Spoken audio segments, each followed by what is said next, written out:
Welcome to Shredder Fanfic. Like, subscribe, and hype video. Join members to gain early access to new videos. Main character, after dying, he gets reborn inside of DC. He soon realizes he has a system which lets him summon Marvel characters. The first character he summons is Iron Man, or more well known as Tony Stark. What is he gonna do inside of DC? DC, I can summon Marvel characters. Start with Iron Man. Chapter 1, A New Beginning in Gotham. The last sound I remembered was the roar of a truck horn. The screech of tires, the shattering impact, the helpless sensation of my body folding against unstoppable force, then nothing. When I opened my eyes again, the world was not the one I had left. I lay flat on cracked pavement, the air heavy with the scent of garbage and rot. A dim street light buzzed above me, its glow flickering against the walls of narrow brick buildings. Sirens howled in the distance, not in the neat order of ambulances and police cars I was used to, but in a constant, chaotic chorus. This was not home. This was not my world. And then the memories came flooding into me like water breaking through a dam. Shredder. That was my name here. Strange to others perhaps, but to me it was fitting, almost comforting. In my last life, I had carried the same name. Now this body, this new existence, gave me back that familiar identity as though fate had decided not to bother with confusion. Shredder of Gotham. I sat up slowly, feeling the stiffness of this body. Stronger than I remembered. Taller, heavier in muscle. My hands flexed, and the light caught the scars scattered across my knuckles. Whoever Shredder was before me, he had known fights. He had walked through Gotham's underbelly and carried its marks.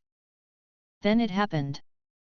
A sound chimed inside my head, clear, mechanical, impossible to mistake for anything human.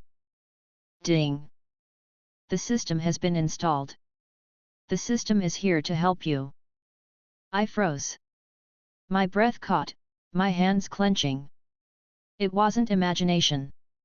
The voice was there, calm, artificial, echoing directly into my consciousness. I answered the only way I knew how, whispering into the night. What do you do? The system allows the summoning of Marvel characters in exchange for resources. They will answer your call, bound to your side. Marvel characters. My mind reeled. A world of Gotham, Batman, and the endless chaos of DC, now with the ability to summon forces from Marvel? That was a weapon, an anchor, and a burden all at once. I forced my voice steady, speaking softly but with intent. Is there a gift pack? Something to start with? The reply came instantly. Confirmed. Starter gift has been unlocked. Summoning in progress, Tony Stark, Mark III version. The air in front of me shimmered. Blue light sparked, gathering into a form. A metallic whine pierced the alley as a tall, armored figure materialized, plating glinting under the sixth street lamp. Red and gold. Sleek and iconic. System complete, the voice said, fading into silence. And then he spoke. Wow, Tony Stark's voice rang from inside the helmet, sarcastic yet sharp. Where the hell am I? Smells worse than a New Jersey waste plant. I couldn't stop my grin. Despite the strangeness, despite the weight of it all, I laughed. Welcome to Gotham, Tony Stark. Looks like you and I are going to be partners. The helmet turned toward me, glowing white eyes narrowing. And who exactly are you supposed to be? Some guy in an alley who decided to cosplay as a street rat. I chuckled again, cheerful despite the situation. Name's Shredder. Don't worry about the details. I've got a power, Tony. I can summon you. That's why you're here. And I plan to use that gift to make this place a little less rotten. For a moment, the suit stood still, silent. Then the arc reactor in his chest hummed, and he folded his arms. Well, Tony muttered, I've woken up in worse situations. Not many, but a few. So, Shredder, What's the plan? Because something tells me this isn't just a joyride. I breathed in the stinking Gotham air and smiled wide. My heart raced not with fear, but excitement. A new world, a dangerous one, yes, but I wasn't walking it alone. We build something better, I said firmly. Right here, in Gotham. One step at a time. Chapter 2, The Birth of the Avengers. When I woke up in this new body, I had no plan except to survive. But now, with Tony Stark's metallic figure standing beside me, the shape of an idea was forming. Gotham was dark, broken, and strangled by corruption. People here walked with their heads down, as if the night itself was always pressing on their backs. Batman had been holding it together for years, but even I knew from memory and instinct that Gotham was the kind of place where crime grew faster than any one man could cut it down. That was why I decided to move quickly. No hiding, no skulking in shadows. If Gotham thrived on fear, then I would bring light. I had power in my hands, summoning Marvel's finest, and I was not going to waste it. We're not hiding, I told Tony as we walked together down the empty street. The sound of his armored steps clanked against the cracked pavement. We're making a public entrance. People need to see us. They need hope. Tony tilted his helmet slightly, looking at me. Public entrance? You mean press conference kind of thing? Or the kind where we blow something up and wait for the headlines? I laughed, my voice bright even in this foul-smelling alley. The kind where Gotham wakes up tomorrow and knows there's more than just Batman in this city. They'll know there's us. The Avengers. He stopped, his armored frame gleaming faintly in the dim street light. The Avengers? Really? You just pulled that name out of your back pocket. Fits, doesn't it? I grinned. People need to see us as a team, something bigger than two random guys. The Avengers, it sounds like something that can last. Something people will remember. For a long moment, he said nothing. Then the mechanical hiss of his helmet opening broke the silence, and Tony's face emerged, tired eyes, sarcastic smirk, but unmistakably intrigued. You're way too cheerful for Gotham, Shredder. But fine. If we're doing this, we're doing it my way. We need eyes on us, and we need the right kind of debut. Not some half-baked alley fight. I nodded eagerly. Agreed. Gotham needs to see we're serious. We need to hit somewhere public. Somewhere people already feel unsafe. We make a stand there. Tony sighed, rubbing the back of his head. You've got guts, I'll give you that. All right. Public entrance it is.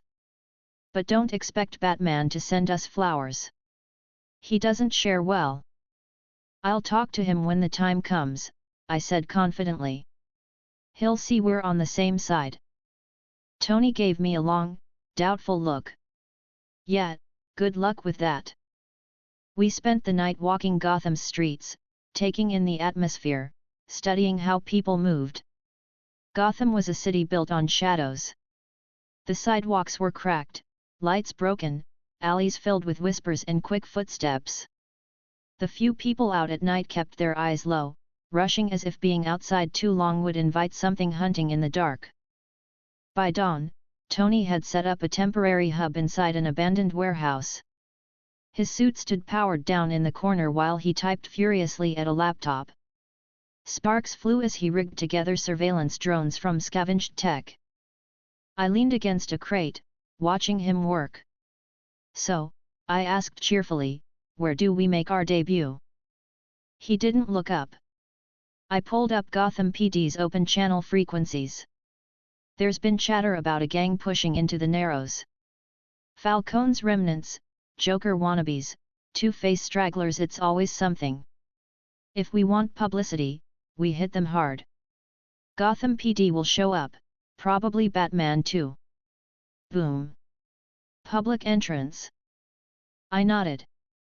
It was the perfect balance, visible, impactful, and not stepping too far out of canon. That's it then. Tonight we show Gotham the Avengers. That night, the Narrows burned with gang violence. A half-dozen cars had been overturned and set aflame, illuminating the narrow streets in orange glow. Gunshots cracked through the air as one gang tried to muscle another out. Gotham PD hadn't arrived yet. Tony stood beside me in full armor, the arc reactor on his chest casting a bright blue glow. I adjusted the jacket. I wore black leather, simple, but enough to make me look distinct. I had no armor, no cape, no mask. Just me, my name, and the system's power at my back. Showtime, Tony muttered. We walked into the street together. Gang members turned, shouting as they noticed us. Guns rose, muzzles flashing. The sound of bullets filled the air. But before any could hit me, Tony's repulsors lit up. A blast of energy scattered the front line, weapons flying from their hands. Holy, what the hell is that? One gangster shouted, stumbling back. I raised my voice, cheerful and commanding, carrying it across the street. Gotham! Listen up! My name is Shredder, and this is Iron Man. Together, we're the Avengers, and we're here to clean up this city. The words echoed, cutting through the chaos. Some men froze. Others fired again, panicked. But Tony's armor was relentless, every blast precise, every strike disabling without killing. I ran forward, fists flying, every movement guided by the strength of this body. One thug swung a pipe at me, and I caught it mid-swing, wrenching it from his grip before knocking him down with a clean strike. Another came at me with a knife, but I ducked low, punched him square in the gut, and sent him sprawling. Within minutes, the gangs were scattered. Some fled into the alleys, others lay groaning on the cracked asphalt. Smoke from the burning cars curled into the sky. Then came the sirens. Dozens of police cruisers screeched into the street, lights flashing red and blue. Armed officers poured out, weapons drawn. And in the shadows above, I caught sight of him, the dark figure perched on a rooftop, cape fluttering. Batman! My heart raced, not with fear, but excitement. The police shouted for us to stand down. Tony raised his hands, palms outward, showing he meant no harm. I stepped forward, cheerful and steady, my voice carrying over the noise. No need for guns. We're not here to fight the police. We're here to help. Like I said, we're the Avengers. Murmurs spread through the officers. Confusion, disbelief. They weren't sure if we were a new gang, some meta-human trick, or something else entirely. Then a deeper voice cut through the air. You're making a mistake. Batman descended silently, landing between us and the police line. His eyes fixed on me, cold and sharp. Gotham doesn't need outsiders playing hero. Go back where you came from. I smiled brightly, meeting his gaze. Respectfully, Batman, Gotham needs all the help it can get. You fight in the shadows. That's good. But people need hope in the open. They need to see heroes in the light. That's what the Avengers are here for. He studied me, silent. The tension was thick, the police holding their weapons at the ready, unsure which way this would go. Finally, Tony broke the silence. Look, bad guy, we're not trying to steal your thunder. We just kicked the crap out of half a dozen armed thugs in broad daylight. Maybe say thank you instead of scowling. Batman's eyes flicked to him, then back to me. This city doesn't trust strangers. If you want to help, stay out of the way. I shook my head cheerfully, unafraid. No. We're not hiding. We'll be out here, in the open, helping people. The Avengers are here to stay. Batman's jaw tightened, but he said nothing more. Without another word, he turned and disappeared into the shadows, leaving only the whisper of his cape. The police slowly lowered their weapons. Some looked uneasy, others curious. I raised my voice one final time, letting it carry to everyone watching. Gotham. Tonight you saw it. The Avengers are here. And we will not stop until this city has hope again. The officers exchanged uncertain glances, but no one stopped us. The gangs had been crushed, the street was quiet, and our name had been spoken aloud. It had begun. That night, back in the warehouse, Tony removed his helmet and sat heavily on a crate. Well, congratulations. You just picked a fight with Batman. The guy doesn't exactly hand out friendship bracelets. I smiled, stretching my sore arms. He'll come around. He cares about Gotham. Once he sees we care too, he'll accept us. Tony snorted. You're way too optimistic for this town. But hey, I'll admit it was one hell of a debut. I sat down across from him, cheerful even in exhaustion. It's just the beginning, Tony. We're going to build something real here. Gotham doesn't know it yet, but the Avengers are going to change everything. And as I said it, I believed it with every part of me. Chapter 3, An offer from the Commissioner. The warehouse we had claimed was cold at night, the kind of cold that crept through gaps in brick and rusted metal. Tony's drones hummed softly as they circled the rafters, their little lights blinking red and blue as they scanned the perimeter. His suit stood tall against one wall, like a sentinel at rest, the arc reactor dimmed to a soft glow. I sat on a crate near the center, a steaming paper cup of coffee warming my hands. The air smelled faintly of gasoline and rust, and somewhere outside, dogs barked into the distance. Gotham never truly slept, but it had its pauses, its brief silences where the city seemed to hold its breath. Tony was typing furiously at his laptop, his face illuminated by the glow of several open windows of code. He hadn't stopped tinkering since the moment we got back from the Narrows. His brain never rested. You know, I said cheerfully, sipping my coffee, for a guy who's supposed to be a billionaire genius, you sure spend a lot of time sitting on crates in abandoned warehouses. He didn't look up. Well, excuse me for not having a mansion handy in this reality. I'll start house hunting tomorrow, right after I finish saving Gotham from itself. I chuckled. Don't worry. The Avengers will get their tower one day. For now, this works. He finally glanced at me, raising an eyebrow. You really believe this whole Avengers thing is going to stick, don't you? Of course, I replied, my tone bright and sure. People need something bigger to believe in. Batman works in the dark. We'll work in the light.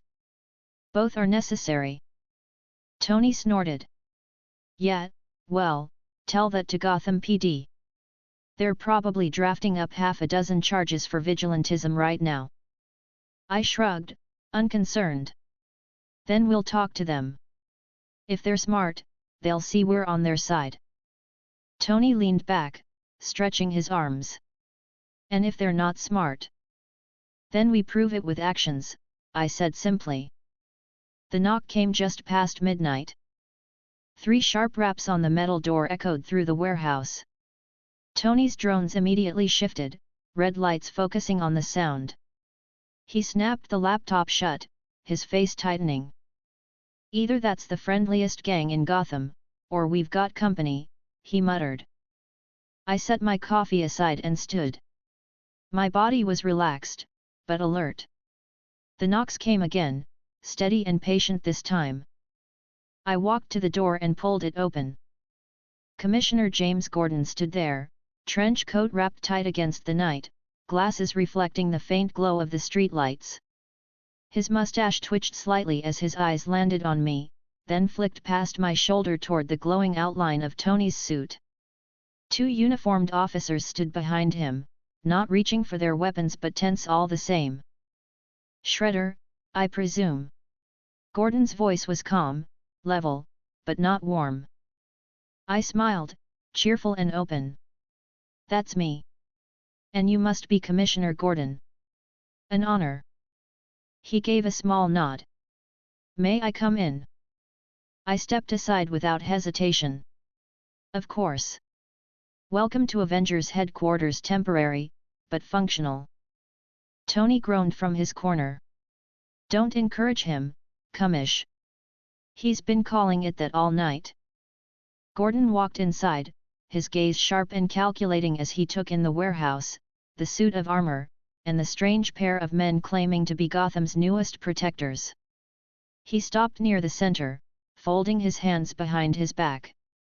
You made quite a show in the Narrows last night, Gordon said.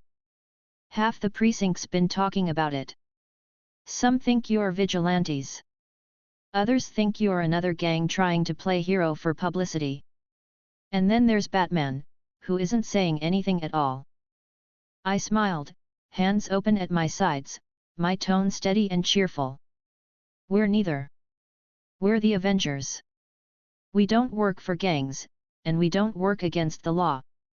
We work for the people. And we're here to help Gotham. Gordon studied me, then shifted his gaze toward Tony. And you? What do I call you? Tony stood, unfolding his arms with a smirk. Name's Tony Stark. You can call me Iron Man. Everyone else does. Gordon blinked, clearly not recognizing the name. To him, Tony Stark was just a stranger from nowhere. Iron Man, he repeated flatly, as if testing the words. That's right, Tony said. Guy in the suit. Keeps the bad guys from filling your morgue. You're welcome, by the way. Gordon ignored the jab, turning back to me. You've put me in a difficult position, Shredder. Gotham has one protector already. Batman has worked with me for years. Now you appear, with your Iron Man, and you make a public statement. The people are confused. The department is divided. And the criminals, well, they're angry. They don't like surprises. I nodded understandingly, my voice warm. I know we stirred things up. But Gotham needs more than one symbol. Batman fights in the shadows. We'll fight in the open. People need to see us, Commissioner. They need to know there's more than fear in this city. They need hope. For a moment, Gordon said nothing. He just studied me, his eyes narrowing slightly behind his glasses. Then he spoke carefully. Hope is dangerous in Gotham. It gets people killed. Tony raised a hand. With all due respect, Commissioner, not everyone here broods in the dark. We're offering backup. That's all. 2 more sets of hands in a city drowning in crime. Doesn't sound so bad when you say it out loud, does it? Gordon's mustache twitched. He almost looked like he wanted to sigh, but he restrained himself. You want to help? Gordon said finally. Then listen carefully. Gotham isn't like other cities. The criminals here don't play by normal rules. They're organized. They're brutal. And they're unpredictable. If you go charging in like you did last night, you'll draw fire. Not just on yourselves, but on the civilians caught in the middle. That makes you a liability, not an asset. I stepped closer, my tone earnest but still cheerful. Then let us prove we're an asset. Give us a chance, Commissioner. Work with us. Batman doesn't have to be alone, and neither do you. His eyes flicked toward me again, searching my face for any sign of deception. Finally, he asked the question that hung in the air. What's your power, Shredder? I've seen what the suit can do. But you? You took down armed men barehanded. That's not normal. I smiled lightly, prepared for this. I can summon people. That's my gift. Heroes, fighters, warriors. Iron Man is the first, but not the last. That's how the Avengers work. Together, we can face anything Gotham throws at us. The warehouse fell silent after my words. Gordon didn't move. His officers shifted uneasily, clearly trying to make sense of what they were hearing. Finally, Gordon spoke again, his voice low but steady. If you're telling the truth, then you're holding a dangerous power. Dangerous powers tend to attract dangerous enemies. Be careful where you use it. I nodded brightly. Always. We're here to help, not to hurt. Tony chuckled under his breath. See? He's the poster child for positivity. You should be glad it's him and not me running your little PR campaign. Gordon gave Tony a dry look before focusing back on me. I won't arrest you. Not tonight. But understand this: if you cross the line, if you endanger people, Batman won't tolerate it. And neither will I. I met his gaze with cheerful steadiness. Fair enough. Then we won't cross it. He turned to leave, his coat shifting in the dim light. At the doorway, he paused and looked back at me one last time. Gotham doesn't forgive mistakes. Remember that. Then he stepped out into the night, his officers following. The door shut behind them, leaving the warehouse quiet once more. I exhaled slowly, the tension slipping from my shoulders. Well, I said brightly, that went better than I expected. Tony laughed, shaking his head. Better? He basically told us we're one screw-up away from a bat beating. I've had warmer welcomes at IRS audits. I smiled. Doesn't matter. He didn't shut us down.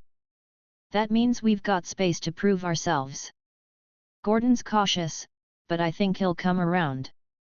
He sees what's possible. Tony sat back on his crate, smirking. You're unbelievable. Most people meet Gotham's top cop and Batman's closest ally, and they'd be sweating bullets. You're practically glowing. Why not? I said cheerfully. We're doing the right thing. That's enough.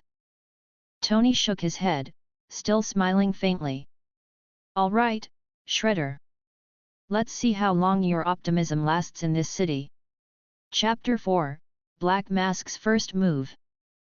The days after our debut in the Narrows passed with a tense stillness, like the city was waiting to see what we would do next.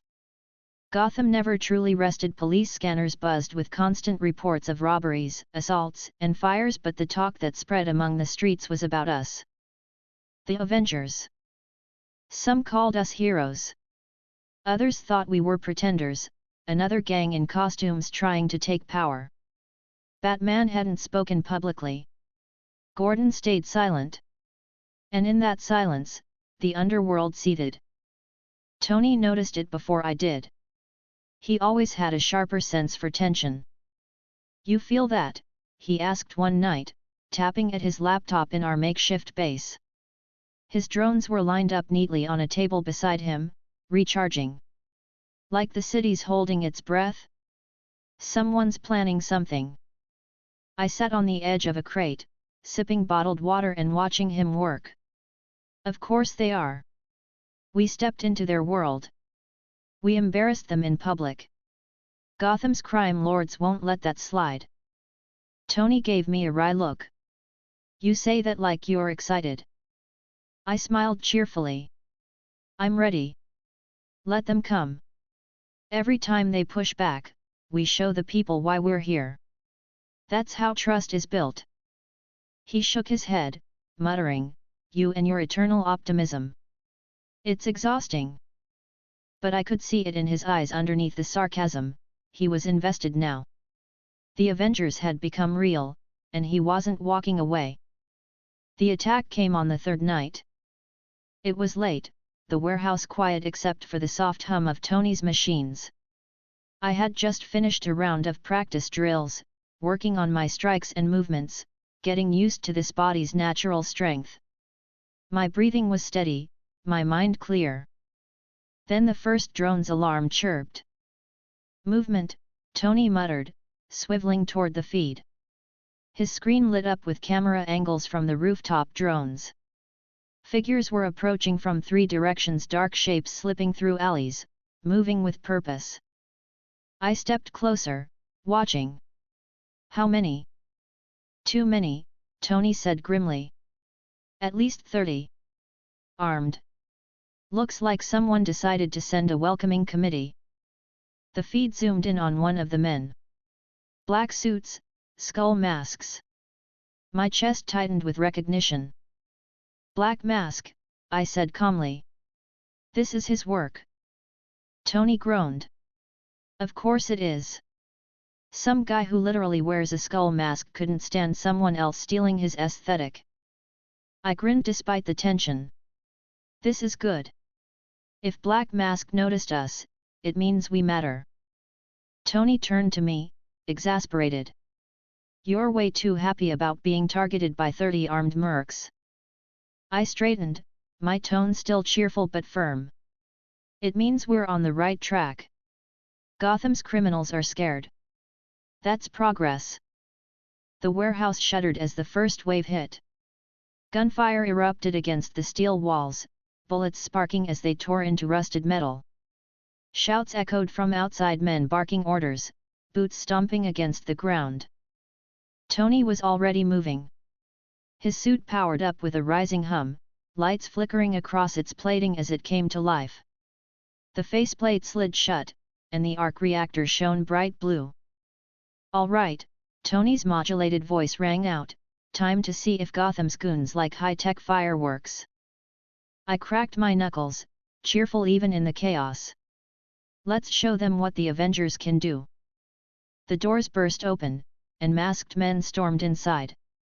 Their skull masks gleamed under the warehouse lights, their rifles raised. Light 'em up, one shouted. Gunfire roared. Bullets tore across the room. I ducked low, moving quickly across the floor, my fists driving into the first man before he had time to react. He crumpled, his weapon skidding across the ground. Tony's repulsors fired, sending 2 men flying back against the wall. Sparks exploded as their rifles shattered. Really?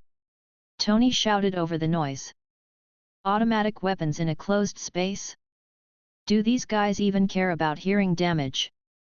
I grinned, disarming another thug with a swift strike and knocking him out cold. Don't worry, Tony. They won't be shooting for long. More poured in. They tried to surround us, circling with guns raised, but the Iron Man suit was relentless. Tony blasted through their lines with precise repulsor fire, each hit dropping another mercenary. I moved among them like a hammer, fists connecting, arms sweeping weapons out of hands, bodies hitting the floor. Despite their numbers, the warehouse soon filled with groans and clattering weapons. The men who remained hesitated, fear flashing behind their masks. That was when the voice came. A slow, deliberate clap echoed from the doorway. Well, well, the man said, stepping into the light. The so-called Avengers. Roman Sienese. Black Mask himself.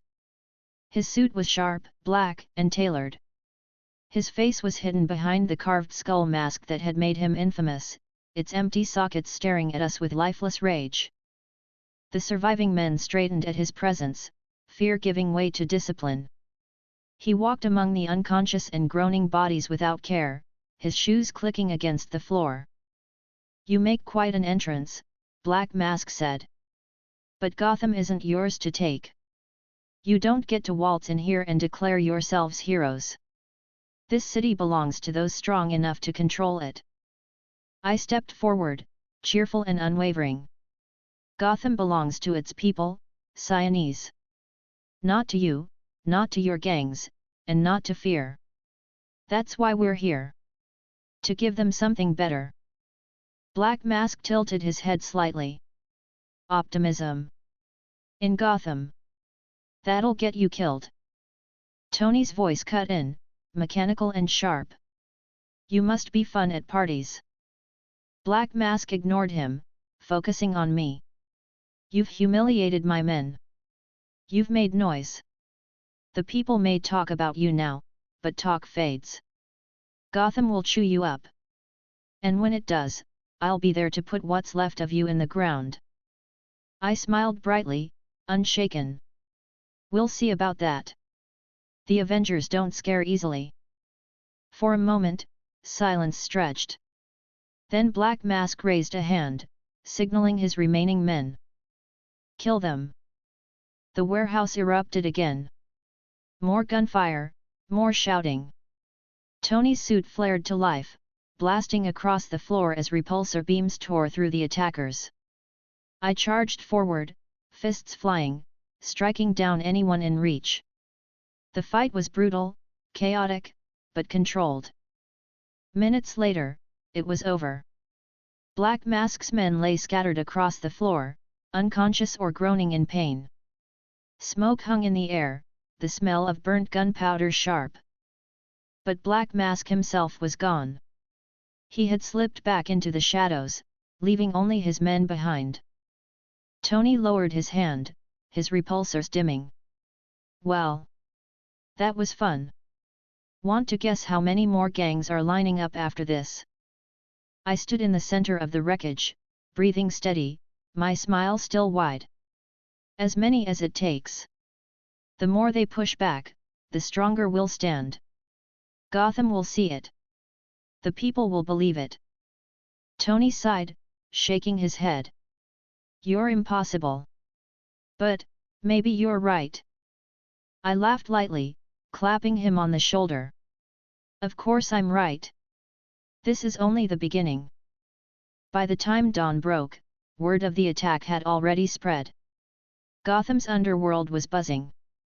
Black Mask had struck first and failed. The Avengers had held their ground. But this wasn't over. Not by a long shot. Chapter 5, Gotham reacts to the Avengers. The attack on the warehouse hadn't stayed quiet for long. Gotham never kept its secrets. The sound of gunfire had drawn the attention of half a dozen neighbors, and the chaos left behind was too large to sweep under the rug. By morning, news vans crowded the street outside. Reporters clustered near the yellow tape strung up by Gotham PD, cameras flashing as they angled to catch any detail of the wreckage. Masked men being dragged away in handcuffs. Spent casings littering the ground. Broken crates scattered across the floor of the warehouse. And at the center of it, the story, the Avengers. Tony and I watched it unfold from a small television set propped up on a workbench in the corner of our base. He had connected it to one of his jury-rigged antennas, pulling in the local channels. The screen flickered with live broadcasts, anchors speaking rapidly as footage rolled behind them. A violent confrontation in Gotham's East End last night, where sources claim the notorious Black Mask attempted to storm an abandoned warehouse now rumored to be the base of operations for a new group calling themselves the Avengers. The mysterious figures, one in a suit of high-tech armor, the other calling himself Shredder, reportedly repelled the attack without fatalities. Gotham PD has not released an official statement. Tony leaned back on his stool, arms crossed, the faceplate of his helmet open as he sipped from a mug of coffee. His expression was unreadable, though his eyes narrowed slightly every time the word vigilante was used. Vigilantes, he muttered. Always the same label. Doesn't matter what you do. I grinned from where I sat nearby, legs crossed casually on a crate. It's still better than being called criminals. The people will hear the difference. He snorted. You think the average Gothamite is sitting at home saying, "Gee, I feel safer now that the Avengers are here"? No. They're wondering if we're going to blow up their street next. I took a sip of water, still cheerful. Maybe some are. But others are curious. And curiosity can turn into trust if we keep proving ourselves. The broadcast cut to a reporter standing on the street, microphone in hand. Behind her, the burned-out shell of a car smoldered faintly, a remnant of Black Mask's attack. Public opinion is already divided, she said. Some Gotham residents claim the Avengers are the first sign of real hope in years. Others fear their presence will only escalate the ongoing war between vigilantes and organized crime. Then the feed shifted to interviews with bystanders. A middle-aged woman, clutching a grocery bag to her chest, spoke into the camera. I saw it from my window. The man in the armor, he stopped them like it was nothing. And the other one, Shredder, he fought them barehanded. They could have killed us all, but they didn't.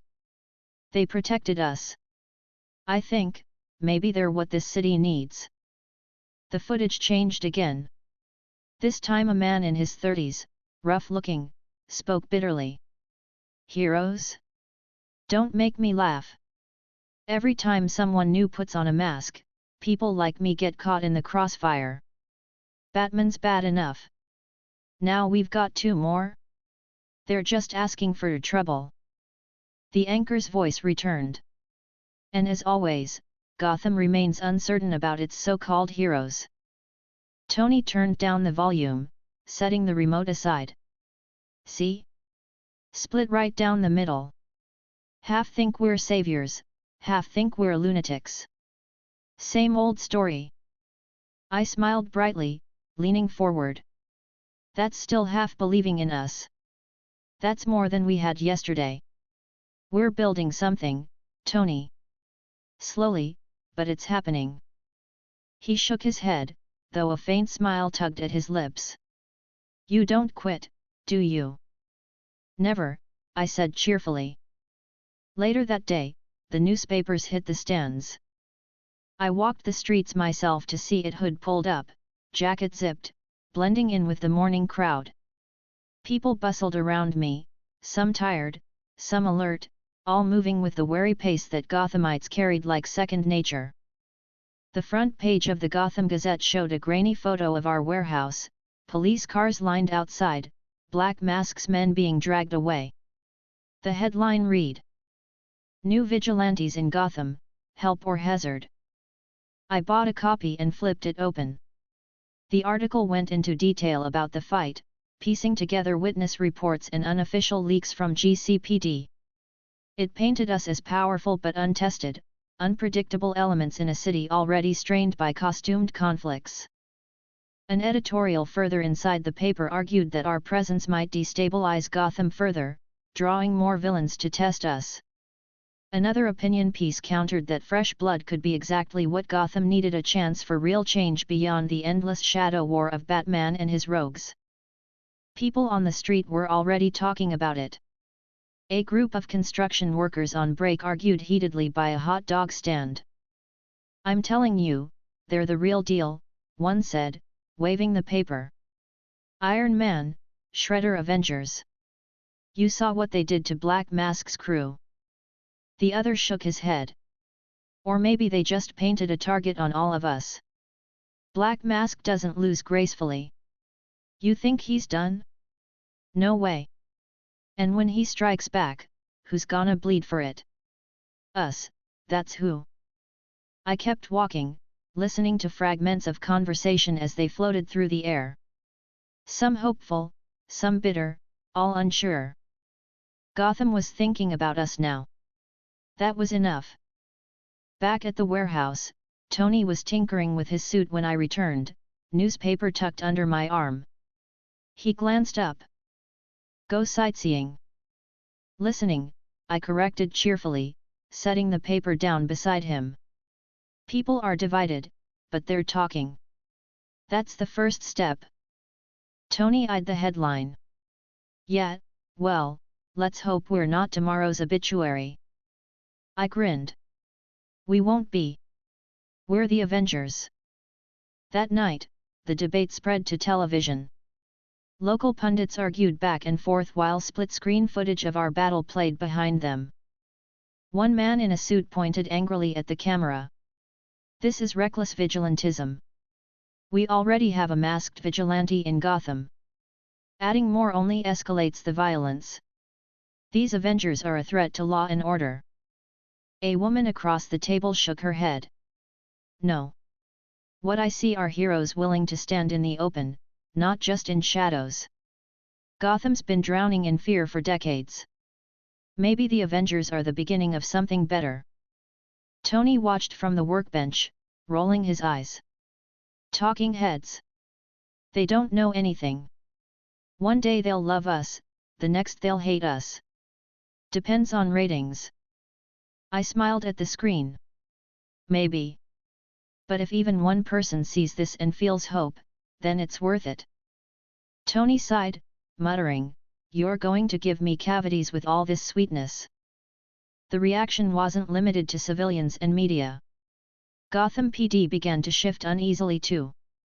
Commissioner Gordon held back public comment, but officers on the street whispered about us. Some respected what we had done against Black Mask. Others were frustrated, saying we made their jobs harder by drawing more violence into the open. One officer, interviewed anonymously by the Gazette, said, "They're not like Batman. They don't disappear into the dark. They want to be seen. That's dangerous in this city. But maybe it's what we need." The division was clear. Gotham was watching us closely. Late that evening, as I stood on the rooftop of the warehouse, the city stretched out before me in all its broken, restless sprawl. Tony joined me, helmet tucked under his arm. The lights of Gotham flickered faintly against the darkness, a city always teetering between collapse and survival. "They're talking about us," I said cheerfully, my voice carrying softly in the night air.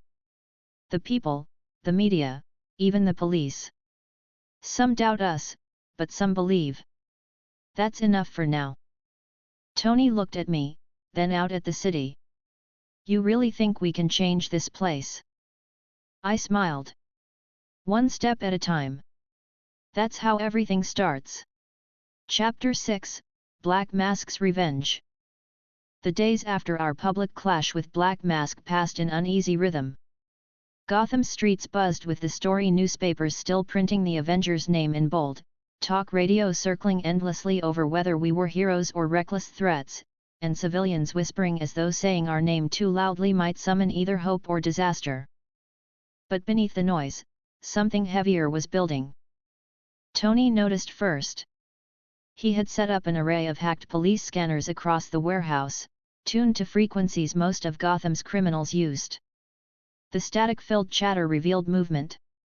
Large groups of Black Mask's men were moving through the city more aggressively than before, hitting small businesses for supplies, strong-arming other gangs into cooperation. "This isn't random," Tony said one evening, his eyes fixed on the laptop feed as he pieced together the pattern. His tone was clipped, serious. "Siamese is consolidating. He's not just licking his wounds. He's preparing something bigger." I leaned forward, cheerful but steady, my voice calm as I studied the map he displayed. "Then he's making his next move. That means we'll get another chance to stop him." Tony gave me a long look, unimpressed with my optimism. "You make it sound like a good thing. Newsflash, a guy like Black Mask doesn't play fair. Last time, he sent 30 armed goons. This time? Multiply it. And you better believe he'll bring heavier firepower." I grinned. "Then we'll be ready." Tony groaned, rubbing his forehead. "You know, I thought I was reckless before I met you. Now I feel like the responsible one." The first sign of his revenge came 2 nights later. A small grocery store in the East End, one of the few places still open late, was targeted. Masked men stormed in, smashing shelves, beating the owner, and shouting for everyone inside to deliver a message. "The Avengers don't control Gotham. Black Mask does." The assault was brutal but quick, ending before police could arrive. But it wasn't the last.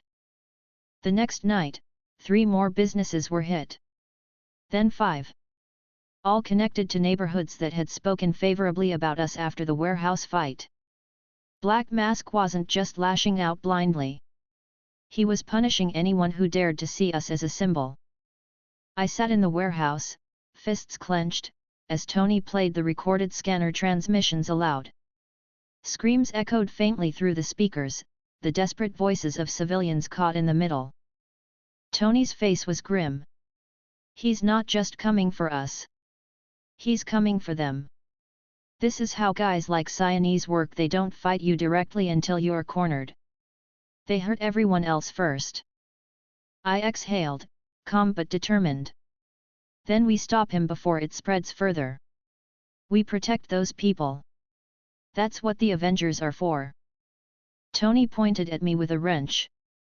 You realize that means putting an even bigger target on our backs, right? He wants us to come out. He's baiting us.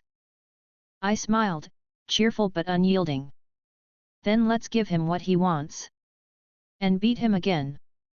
Tony shook his head, muttering, "You're going to get me killed. Again." That night, we went out. Tony flew overhead in the Mark III suit, arc reactor glowing brightly against Gotham's smoggy sky. I stayed on the ground, moving through alleys, listening for chatter. The city pulsed with unease, streets emptier than usual, shopkeepers closing early, pedestrians moving quickly with their heads down. Word was spreading fast, Black Mask was at war with the Avengers. And Gotham's people, already exhausted by years of living in fear, were caught in the middle. The confrontation came sooner than expected. It was near midnight when Tony's voice crackled through the COMM in my ear. Got something? East Side docks. Large convoy rolling in trucks, SUVs, heavily armed. That's not just a shakedown crew. That's an army. I picked up my pace, boots slapping against cracked pavement. How many? At least 40, maybe 50. And I'm seeing crates. Big ones. Guessing weapons shipments. I smiled, even as adrenaline surged through me. Perfect. We take this down, Gotham sees Black Mask bleed again. Tony sighed, his voice buzzing through the COMM. You're way too cheerful about fighting a small militia. I'm swooping in, don't start without me. The east side docks were lit with the glow of floodlights, their beams cutting across the stacks of rusted shipping containers. Black Mask's men were everywhere, their skull masks gleaming as they shouted orders, unloading crates from trucks onto forklifts. The crates were stamped with foreign markings, illegal arms shipments smuggled into Gotham. And standing at the center of it all, watching with cold authority, was Roman Sionis himself. His black suit immaculate, his carved skull mask catching the light, he surveyed the operation with the poise of a general. I crouched behind a container, watching. My heartbeat was steady. This was exactly where I wanted to be. Tony's voice came through my COMM again. All right, sunshine, what's the plan? Because if you're thinking we charge 50 armed guys with guns, I'm voting no. I smiled faintly. We hit hard and fast. Cut the legs out from under him. Show Gotham that even his army can't stand against us. Tony groaned. Figures. All right, I'll play along. But if I get shot, I'm haunting you. The sky lit up as Iron Man descended, repulsors roaring. His suit slammed into the ground with a metallic thud, scattering masked men backward. The sudden appearance sent shockwaves through the crowd, panic, shouts, weapons raised. And then I moved. Charging from cover, I struck the first thug before he even aimed, sending him sprawling across the pavement. The second swung a rifle at me, but I caught it, wrenched it free, and shoved him into a crate hard enough to knock him out. Gunfire erupted around us. Bullets sparked against Tony's armor as he raised his hands, repulsors firing in precise blasts. Each shot dropped a man, weapons flying, bodies tumbling. Seriously, Tony shouted over the noise, do these guys all shop at the same skull mask store? Talk about unoriginal branding. I laughed, ducking low to sweep another thug's legs out from under him. Focus, Tony. Less commentary, more repulsors. Black Mask barked orders from the center, his voice sharp and furious. Hold the line. Kill them both. Gotham belongs to me. His men rallied, circling tighter. Grenades were pulled, heavier weapons brought forward. The air shook with explosions as crates shattered, wood splintering, fire blooming across the docks. Tony took the brunt of it, his suit rattling as blasts struck. He grunted, voice strained through the COMM. They brought anti-armor toys. Fantastic. Why didn't I think to upgrade to Mark IV before getting dragged into Gotham? I moved quickly through the chaos, striking down anyone trying to flank him, fists connecting with skull masks, each blow fueled by resolve. Despite their numbers, we pressed forward. Finally, Black Mask stepped out from behind his men, pulling a pistol from inside his jacket. He leveled it directly at me, the black barrel steady. "You think you can humiliate me?"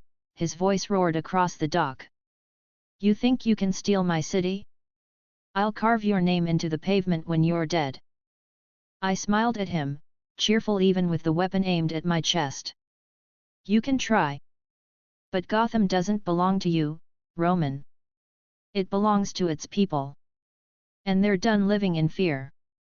He snarled and pulled the trigger. The shot rang out, but Tony's repulsor intercepted, blasting the pistol from his hand in a flash of sparks. Black Mask stumbled back, fury radiating from his masked face. "Time to go home, Skeletor," Tony said flatly, his suit's voice echoing across the docks. Roman glared at us, then signaled his men. Smoke bombs burst, filling the docks with thick clouds. By the time it cleared, he was gone, retreated, but not defeated. His army lay scattered, broken. The crates of weapons burned. We stood victorious again. As dawn broke, news of the dock battle spread like wildfire. Gotham's people woke to headlines. Avengers strike back at Black Mask. Civilians debated in cafes, on sidewalks, on buses. Some called us saviors. Others said we were escalating a war Gotham couldn't survive. Black Mask had been bloodied, but no one doubted he would return. Tony and I sat in the warehouse, the glow of the television flickering across our faces as reports replayed the battle again and again. "Round 2 goes to us," Tony said finally, his voice tired but edged with satisfaction. I smiled cheerfully. "And round 3 will too. The people see it now, Tony. Every time we stand, they see it." He gave me a long look, then smirked faintly. "You're impossible. But maybe you're right." I grinned wider. "Of course I am. We're the Avengers." Chapter 7, The First Avenger. The warehouse was quiet that night. Too quiet. Outside, Gotham streets carried the usual background noise: distant sirens, the growl of motorcycles, and the occasional echo of gunfire from neighborhoods too far away for us to intervene in time. Inside, though, the only sound was the low hum of Tony's laptop and the occasional metallic hiss from his armor's cooling systems. I sat on a crate, resting after another long patrol. My body was calm, but my mind buzzed with everything that had unfolded. Black Mask's revenge had been loud, brutal, and public. We had beaten him back again, but I knew he wasn't finished. Men like Roman Sionis didn't surrender after 1 or 2 defeats. They planned, schemed, and struck harder the next time. Tony was working, of course, his fingers flying across the keys as he adjusted diagnostic readouts on the suit. He hadn't said much since we returned. The battle had drained him, not just physically, but mentally. Fighting armies of thugs night after night wasn't his usual style. I leaned back, staring at the cracked ceiling. That was when the familiar sound came. Ding! The chime echoed inside my head, crisp and mechanical. I sat upright immediately, my attention sharp. Tony glanced over at me, frowning. "What is it?" he asked. I smiled faintly, cheerful as always. "The system just spoke again." He raised an eyebrow. "System?"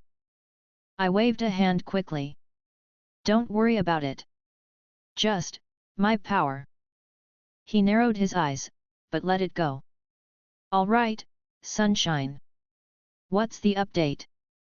The voice returned, clear and direct. New summon available. Would you like to proceed? My heart beat faster. Another ally. Another Avenger. I didn't hesitate. Yes. The air in front of me shimmered, blue light sparking to life. The glow built steadily, forming a tall shape, broad shoulders, firm stance, a shield strapped to his arm. When the light finally faded, the figure stood fully formed. Captain America. His uniform was simple but iconic, dark blue with a white star on his chest, red and white stripes running across his torso. His shield gleamed, circular and indestructible, strapped securely to his left arm. His face was uncovered, his expression steady but cautious, eyes immediately scanning the warehouse. Tony froze, his jaw slack. "You've got to be kidding me," he muttered. "Rogers."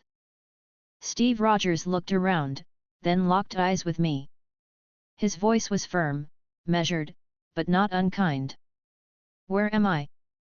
Who brought me here?" I stepped forward, smiling warmly. "My name is Shredder. I summoned you. You're in Gotham City." His brow furrowed. "Gotham? I've never heard of it." I nodded cheerfully. "Different world. Long story. But what matters is you're needed here." Tony stood abruptly, pointing. "Hold on. Hold on. You can't just drop Captain America into this nightmare city like it's nothing. Do you have any idea what kind of paradox this is? I mean, I thought I was crazy enough. Now we've got Mr. Stars and Stripes too." Steve turned to him, recognition flickering across his face. "Stark?" Tony froze, his mouth twitching. "Yeah. Hi. Don't tell me your version of me's dead or something, because I don't need that guilt trip again." Steve's expression softened slightly, though confusion remained.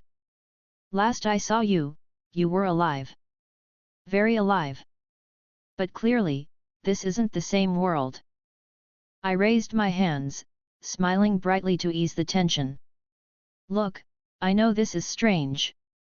But the truth is, I can summon heroes like you too. Gotham is drowning in crime. People live in fear every day. Batman does what he can, but this city needs more. That's why you're here. To help." Steve studied me carefully, then glanced around the warehouse again. His grip on the shield tightened slightly, but he didn't raise it.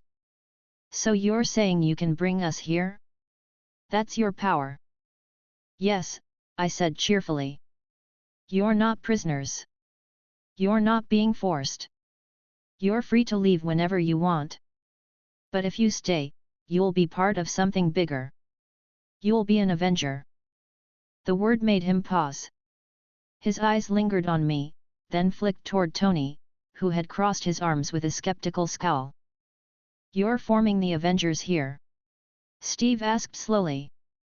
"Yes," I said firmly, cheerful but unwavering. "And with you here, people will believe in us even more." For a long moment, silence filled the warehouse. Steve's gaze was sharp, testing, weighing the truth of my words. Finally, he lowered his shield slightly, his voice steady. "If what you're saying is true, if this city is as broken as you claim, then I'll help. But understand this, I don't fight for power, or for symbols. I fight for people. If you want me to stay, that has to be the mission." I smiled wide, warmth in my voice. "That's exactly the mission. Protect the people. Give them hope." Steve gave a single, firm nod. "Then I'm in." Tony groaned loudly, throwing his hands up. "Great. Fantastic. Just what I needed, Captain America to give me another speech about hope and values. As if I didn't already have one overly cheerful partner dragging me around Gotham." I laughed lightly. "Cheerful works. People need it." Steve tilted his head, studying me. You don't seem afraid of any of this. Not of me, not of him, not even of this city. I shrugged, still cheerful. Fear doesn't help. Positivity does. And if we stay true to that, Gotham will change. Tony muttered, you two are going to be unbearable together. Steve's lips curved into the faintest hint of a smile. Maybe that's exactly what this city needs. The rest of the night was spent explaining. I told Steve what little I could about Gotham, the endless crime, the corruption, the way Batman fought in shadows, and how the people lived in constant fear. I explained how the Avengers had made a public debut, how we had already clashed with Black Mask twice, and how the city's attention was fixed on us now. Steve listened closely, his blue eyes steady, his posture unwavering. He asked questions when necessary, always direct and practical. How strong are Batman's ties to the police? He asked. Very strong, I replied cheerfully. Especially with Commissioner Gordon. They trust him. Then we don't undermine that trust, Steve said firmly. We work alongside it. Tony groaned. See? This is what I was talking about.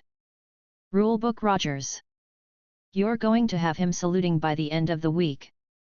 I chuckled. We're building something good here, Tony. With Steve, we're stronger.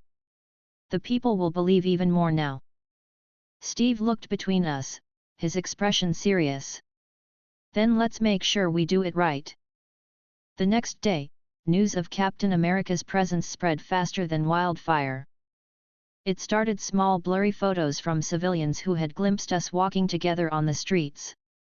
A shield strapped to a man's arm was unmistakable, and Gotham's rumor mill lit up immediately.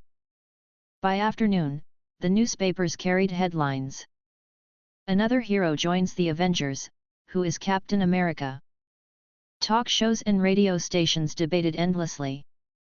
Some thought it was a publicity stunt, a masked vigilante adopting a famous name from comics. Others whispered that maybe he was real, that Gotham's newest heroes weren't like the others. One reporter on television put it bluntly. If Gotham has Iron Man and now Captain America, then the Avengers aren't just another gang in masks. They might actually be something more. In the warehouse, Steve cleaned his shield carefully, the reflection of Gotham's dim light glinting off its surface. Tony sat nearby, typing furiously at his laptop, muttering complaints under his breath. I stood between them, smiling brightly. This is it. We've gone from 1, to 2, to 3. The Avengers are growing. Gotham can't ignore us anymore. Steve looked up, his voice calm but steady. Growth is one thing. Discipline is another. If we're going to call ourselves a team, then we need structure. We need rules. Tony groaned. Here we go. Steve ignored him, focusing on me. You're the one who brought us here, Shredder. That means you lead. But if you're serious about this, then we need to act like soldiers, not freelancers. Gotham isn't forgiving. Every mistake will cost lives. I nodded cheerfully, unafraid of the weight. Then we'll build that structure. Together. This team will stand. Steve extended his hand, firm and steady. Then let's start. I clasped it without hesitation, smiling brightly. Welcome to the Avengers, Captain. Chapter 8, The Crowd in Crisis. The three of us had been walking the line between symbol and soldier since Steve arrived. Gotham knew our name now. The Avengers were no longer whispers, they were real, visible, and making the nightly news. But being seen carried a price. The city began testing us. Not through the gangs, not through the police, but through the people themselves. Gotham's citizens had lived for decades with Batman in the shadows, glimpsed only as rumor or warning. Now they were faced with something else, heroes who stood in the open. They didn't know whether to trust us or fear us. That answer came 1 week after Steve's arrival. It was early evening, the sky darkening into Gotham's usual smog-soaked haze, when the call for help reached us. Tony had tapped into the police frequencies again, but this time it wasn't the cops who broadcast. It was raw, panicked voices over emergency channels. Civilians in Old Gotham, near the Trigate Bridge, were trapped. A city bus had crashed during rush hour, tipped sideways into a collapsed section of the road. Dozens were inside, some injured, some pinned, with traffic snarling into chaos all around. Tony cursed under his breath as he played the report back through his laptop speakers. Perfect. Middle of rush hour, half a ton of civilians trapped, and the GCPD gridlocked 3 blocks out. This city's one giant disaster magnet. Steve tightened his grip on his shield, already rising to his feet. His voice was calm, but there was steel beneath it. Then we go. Now. I smiled, cheerful but steady, standing as well. Let's show them why we're here. Tony sighed, flipping his helmet down into place. Yeah. Just so you know, I'm not built for calming panicked mobs. Rogers, that's your department. Steve looked at him evenly. Then follow my lead. The scene at Trigate Bridge was worse than I'd imagined. Cars were jammed in every direction, horns blaring, drivers shouting in frustration and fear. The center of the bridge had buckled, one lane collapsing into rubble. A city bus had tipped sideways into the hole, its windows shattered, its frame groaning under the weight of concrete pressing in around it.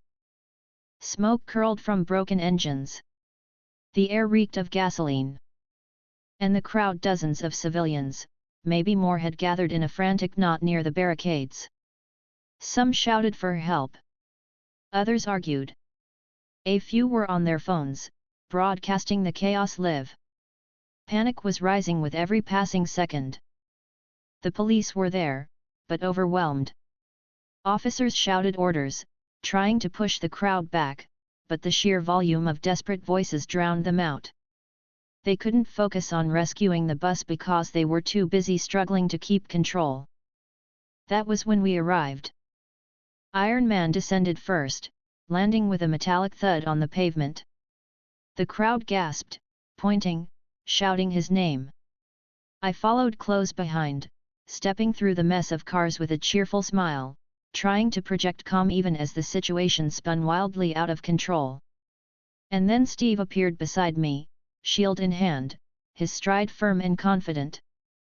For a moment, the noise shifted. People's attention snapped toward us. Some shouted in relief. Others shouted in anger. Avengers, a man cried. Do something. They're just vigilantes, another voice shouted back. They'll make it worse. Get my daughter out of there, a woman screamed, pointing at the trapped bus. The mix of hope and fear hit like a wave. Tony muttered through his COMM, and this is why I hate crowds. Steve stepped forward. His voice was firm, loud, and steady, cutting through the chaos. Everyone, listen to me. The crowd quieted, if only slightly. His presence, his tone command without arrogance, strength without aggression drew eyes. We're here to help, Steve continued. But we need order. Step back from the barricades. Give us space to work. The more you push forward, the harder it is to save anyone. There was hesitation, murmuring. Then slowly, people began stepping back. Not everyone, not perfectly, but enough. The police officers, startled at first, quickly joined in, echoing Steve's orders and guiding people further from the wreckage.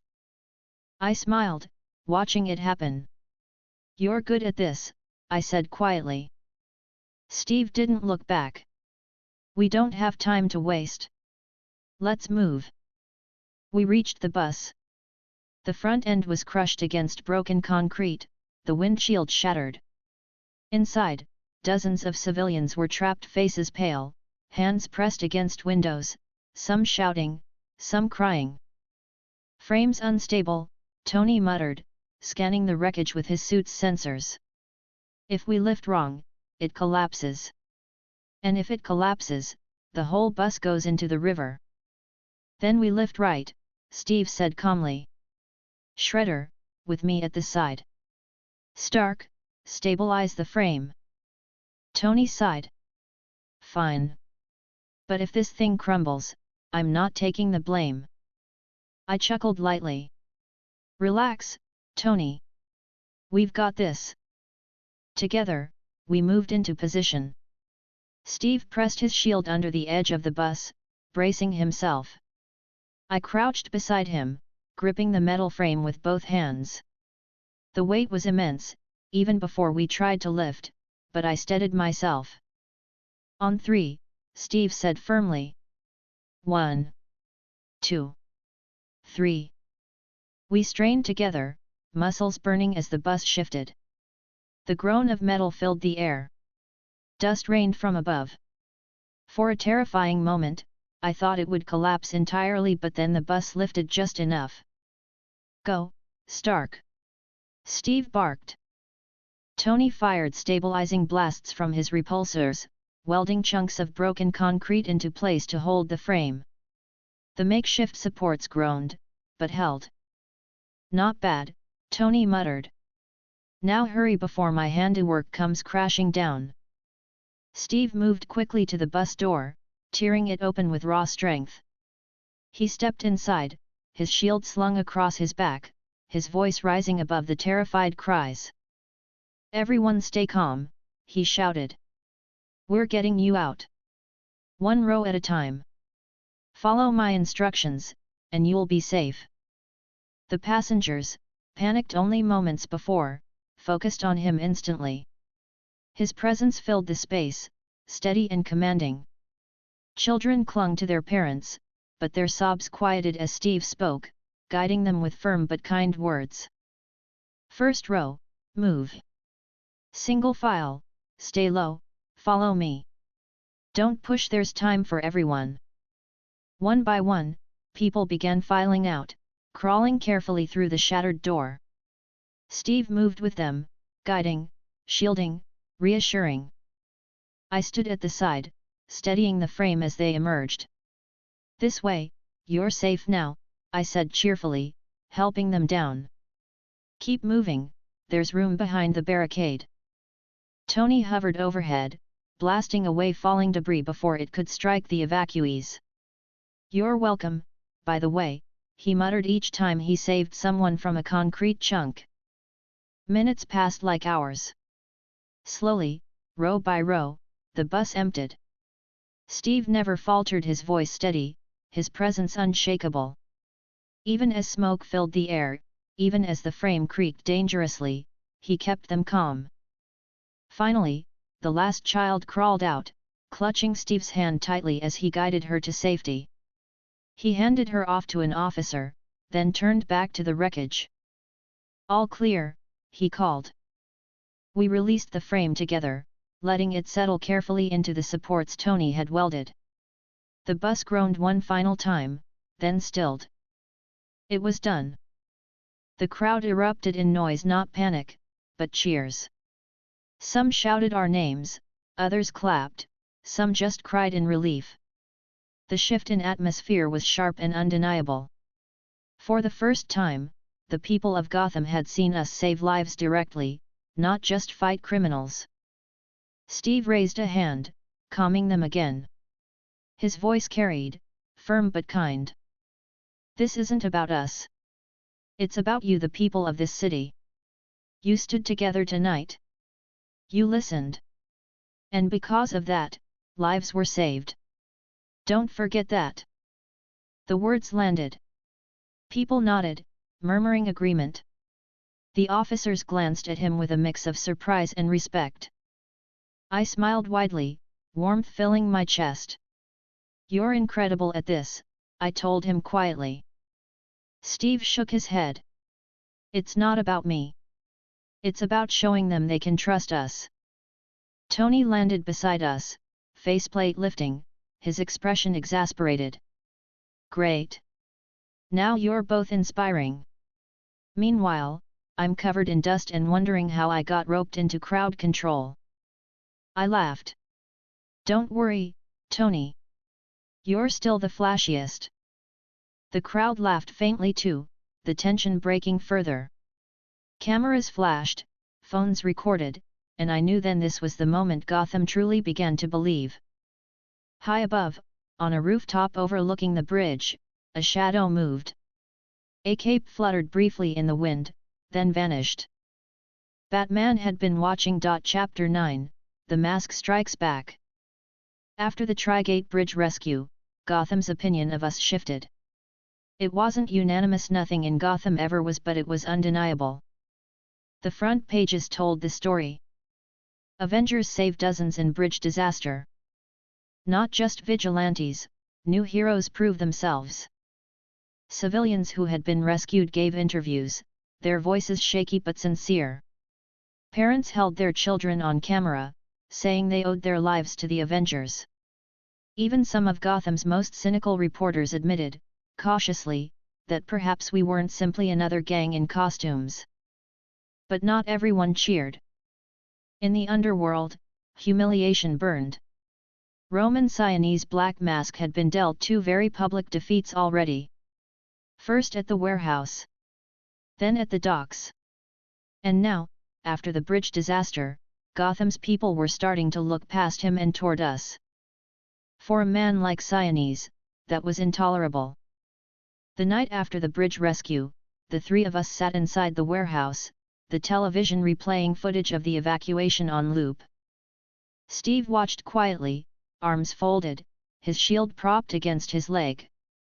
He was still, but his eyes were sharp, taking in every detail.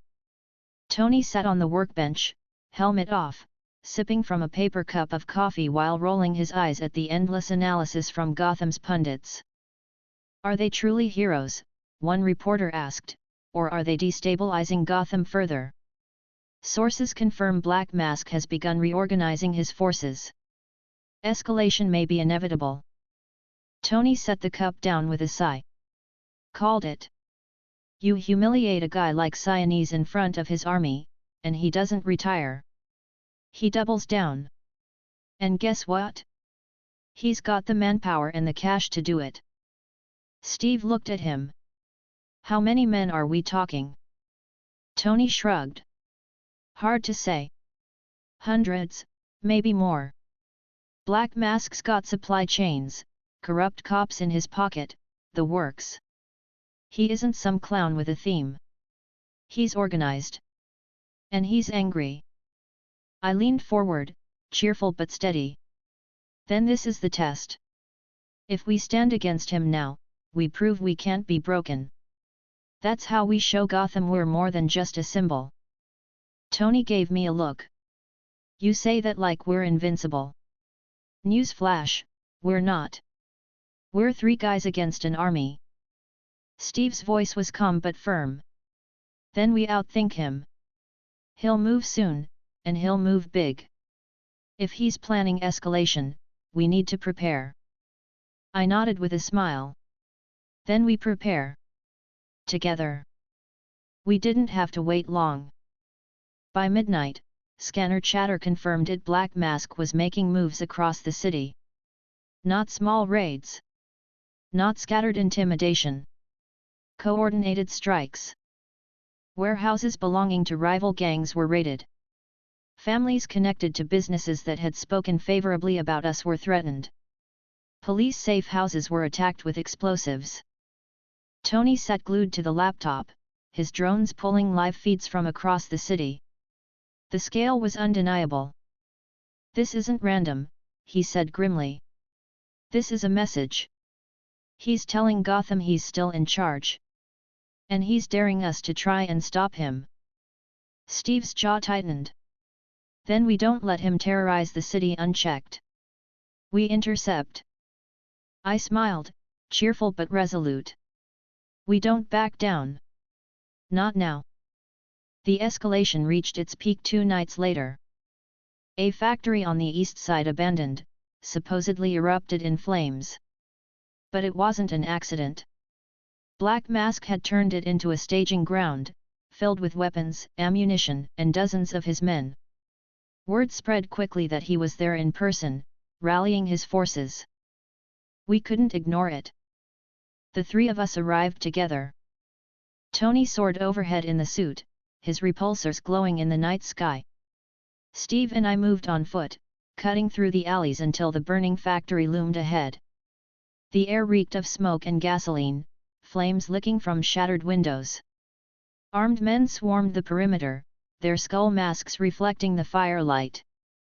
From inside, we heard Roman Sionese's voice, amplified by speakers, booming over the chaos. Gotham belongs to me. No pretenders, no masked fools will steal my city. Tonight we show the world the price of defiance. The men cheered, weapons raised. Steve's face was grim. He's building an army in the open. If we don't stop him here, he'll control half the city by morning. Tony's voice buzzed through the COMM. Great. Nothing says fun like storming a burning building full of psychos with guns. What could possibly go wrong? I smiled, my tone bright. We fight smart. We fight together. We show them we won't be broken. Steve adjusted his shield, his voice steady. Then let's move. The battle erupted as soon as we stepped into view. Shouts filled the air. Gunfire cracked, muzzle flashes lighting the night. Tony swooped down, blasting repulsors in controlled bursts, scattering the first wave of attackers. Steve charged forward, shield raised, deflecting bullets as he barreled into the line. I followed close behind, fists striking hard, disarming and dropping men one by one. The factory yard turned into chaos. Men shouted, smoke billowed, flames roared higher. But even against dozens, the three of us pushed forward. Steve's shield slammed into one thug's chest, sending him sprawling. He barked orders as he moved, his voice carrying even over the chaos. Shredder, left flank. Stark, take the high ground. I grinned as I swept into the left line, fists flying. On it. Tony soared upward, blasting the rooftop gunners before they could pin us down. Finally, a plan that doesn't involve me getting shot first. Then Roman himself appeared. He stepped from the factory's doorway, black suit immaculate despite the fire around him. His skull mask gleamed in the light, his posture radiating fury. Armed men clustered around him, forming a shield as he pointed directly at us. Kill them, he roared. No survivors. The fight surged harder. More men poured from the factory, weapons blazing. The ground shook with the force of grenades and exploding fuel barrels. But we didn't falter. Steve held the line, shield deflecting everything thrown at him. I pressed forward at his side, my fists breaking through their defenses. Tony circled above, targeting heavy weapons and blasting them apart before they could fire. The men wavered, morale cracking as we stood firm. And for the first time, Roman himself stepped forward, pistol in hand. He raised it, aiming directly at Steve. Enough, he shouted. Steve's shield snapped up just as the shot rang out, the bullet ricocheting harmlessly away. He glared through the smoke, his voice steady. You're done, Sionese. This ends tonight. Roman snarled, backing toward the factory. You think you can stop me? I'll bury this city in blood before I let you take it from me. He vanished back into the smoke, his men covering his retreat. By the time the last masked thug fell, the factory was collapsing, flames devouring the structure. We stood together in the yard, the fire raging behind us, bodies of unconscious men littering the ground. Tony's suit hissed as it cooled, his voice tight. Well, that was fun. We just fought an army in a bonfire. Anybody else hungry, or is that just me? Steve shook his head, scanning the burning factory. He got away. This isn't over. I smiled, cheerful despite the exhaustion. But the people saw. They saw us stand against him and win. That matters. Steve's gaze softened slightly. Maybe so.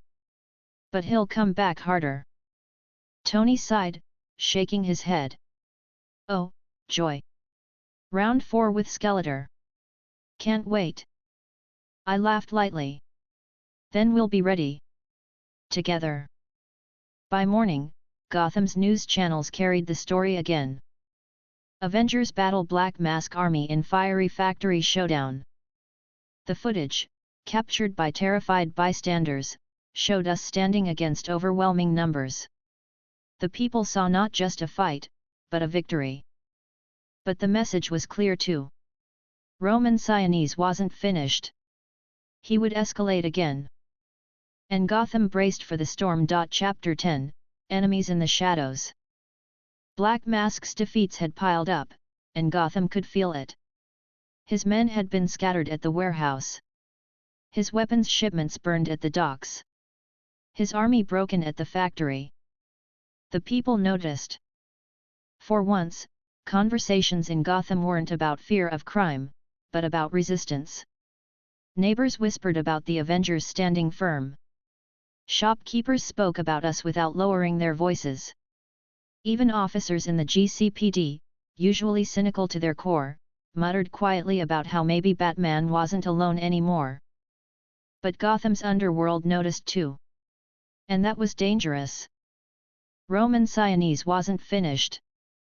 It began in a backroom meeting inside one of his surviving safe houses, deep in the Narrows. The room was dark, lit by the glow of a single overhead lamp. Cigarette smoke curled through the air. Around the table sat men and women Gotham knew by reputation if not by name: lieutenants, killers, and small-time bosses who had thrown their lot in with Black Mask for protection. At the head of the table sat Sionis himself, mask polished, suit immaculate despite the losses he had suffered. His posture was stiff, but his voice carried force as he addressed them. "We've been embarrassed," he admitted, his tone sharp. "The Avengers humiliated us in front of the city. They made me look weak. And in Gotham, weakness is death." His words hung heavy. "But weakness can be answered," he continued. "Not by retreat. Not by silence. By escalation. By alliance." The men shifted uneasily.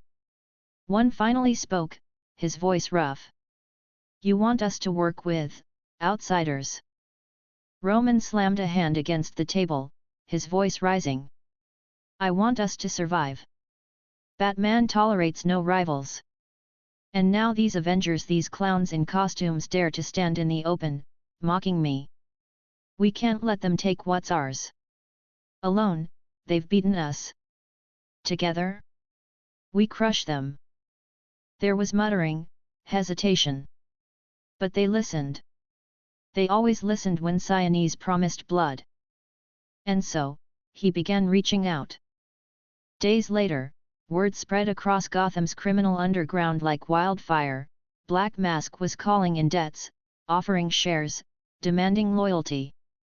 First was Two-Face. Harvey Dent had no love for Sionis, but he understood opportunity. His empire had been rebuilding quietly since his last major clash with Batman. Aligning with Black Mask, even temporarily, gave him men and weapons he could use. Then came Scarecrow. Jonathan Crane had been circling Gotham again, whispering fear into forgotten corners. Roman offered him distribution channels, the means to spread his toxins wider than ever before. Crane agreed not out of loyalty, but out of hunger for relevance. And then the smaller gangs followed. The False Face Society, remnants of Joker's old crews, scattered mobs still loyal to Penguin but eager for cash. Roman promised them all the same thing: survival in a city now torn between Batman, the Avengers, and chaos. By the end of the week, Roman Sionis was no longer just Black Mask. He was the leader of a coalition. A fragile one, built on greed and fear, but a coalition nonetheless. Back in the warehouse, Tony was the first to notice the shift. He had hacked into a series of encrypted channels, and though half the code was gibberish, enough got through to paint a picture. "Bad news," he muttered, typing furiously on his laptop. "Our friend Skeletor isn't licking his wounds anymore. He's making friends. Ugly ones." Steve looked up from where he was cleaning his shield. "Who?" "Two-Face. Scarecrow. And about 6 smaller gangs that were supposed to be too busy stabbing each other to care." Tony shook his head. "Siamese pulled them all together. Congratulations, we're now at the top of Gotham's most wanted list." I leaned forward, my tone cheerful but calm. "That means we've rattled him badly. He wouldn't call for help if he thought he could handle us alone." Tony gave me a look. "You say that like it's a good thing. I'm telling you, alliances like this don't just fall apart. They come with muscle, weapons, and a whole lot of chaos." Steve's voice was steady, but serious. "It's dangerous. Black Mask may not be the most disciplined, but Dent is clever. Crane is unpredictable. Together, they could destabilize half the city." "Then we stop them," I said, smiling as always. "We face them together, and we show Gotham that even united, they can't break us." Steve studied me for a long moment, then nodded. "Then we prepare. Because they will strike soon." Strike they did. It started with small tests. Armed men hitting police convoys with unusual precision. Gangs coordinating assaults on businesses under our protection. Scarecrow's toxins appearing suddenly in neighborhoods where his influence hadn't been felt in years. Everywhere we turned, the attacks carried the mark of unity, different styles, different methods, but woven together under Sianese's direction. Tony paced the warehouse one night, helmet under his arm, frustration boiling. "This isn't sustainable. We're plugging holes in a dam that keeps cracking. One day it's Two-Face's men with explosives, the next it's Crane's fear gas, the next it's random thugs with machine guns. We can't fight all of them at once." Steve was calm, as always, but even he looked grim. "They're testing us. Looking for weakness. Seeing how we react. So far, we've held. But sooner or later, they'll throw everything at us in one strike." I leaned back on the crate, cheerful but determined. "Then that's the moment we show Gotham we're unbreakable. That no matter how many masks and gangs they hide behind, we stand firm." Tony threw his hands up. "Do you hear yourself? This is Gotham, not some fairy tale. You don't win people over with speeches and smiles." Steve's voice cut through, steady and even. "Sometimes you do. You saw the bridge. They listened because someone believed in them." Tony groaned. "Great. Now there's 2 of you. Optimism times 10. I laughed lightly, shaking my head. "Don't worry, Tony. You'll come around." Meanwhile, the city braced itself. Whispers spread in the alleys and taverns. The Avengers had made enemies, and those enemies were uniting. Shopkeepers bolted their doors earlier than usual. Families hurried home before nightfall. Even the police tightened their patrols, uneasy about the scale of what was brewing. Commissioner Gordon gave no public comment, but Tony intercepted enough internal GCPD chatter to know the truth. They were waiting. Watching. Preparing for something large, something ugly. And through it all, Batman stayed silent. Present in shadows, no doubt watching, but not intervening. The escalation finally came on a Friday night. All 3 factions moved at once: Two-Face's men robbing an armored convoy, Scarecrow flooding a subway line with toxin, and Black Mask's soldiers storming an industrial block. It wasn't coincidence. It was coordinated.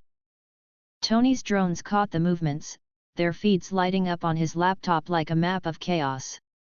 He stared at it, grim. "Well, congratulations. We've officially got ourselves a war. Steve adjusted his shield, his voice steady. Then we divide and counter. If we let them run wild, Gotham pays the price. I stood, smiling brightly. Then let's move. Together, we can stop this. Chapter 11, The Dark Knight steps forward. The city felt like it was cracking under the weight of chaos. Roman Sionese's alliance had made its first real move, and Gotham shook with it. 3 crises at once: Two-Faced men hitting an armored convoy, Scarecrow pumping toxins into the subway, and Black Mask's soldiers tearing through an industrial block. It was the kind of night Gotham had known before, overwhelming, relentless, choking in its violence. But this time, it wasn't just Batman moving in the shadows. It was us too. The Avengers. Tony's drones mapped it all out across the screen of his laptop in our warehouse. Red dots swarmed the map, each representing hostile activity.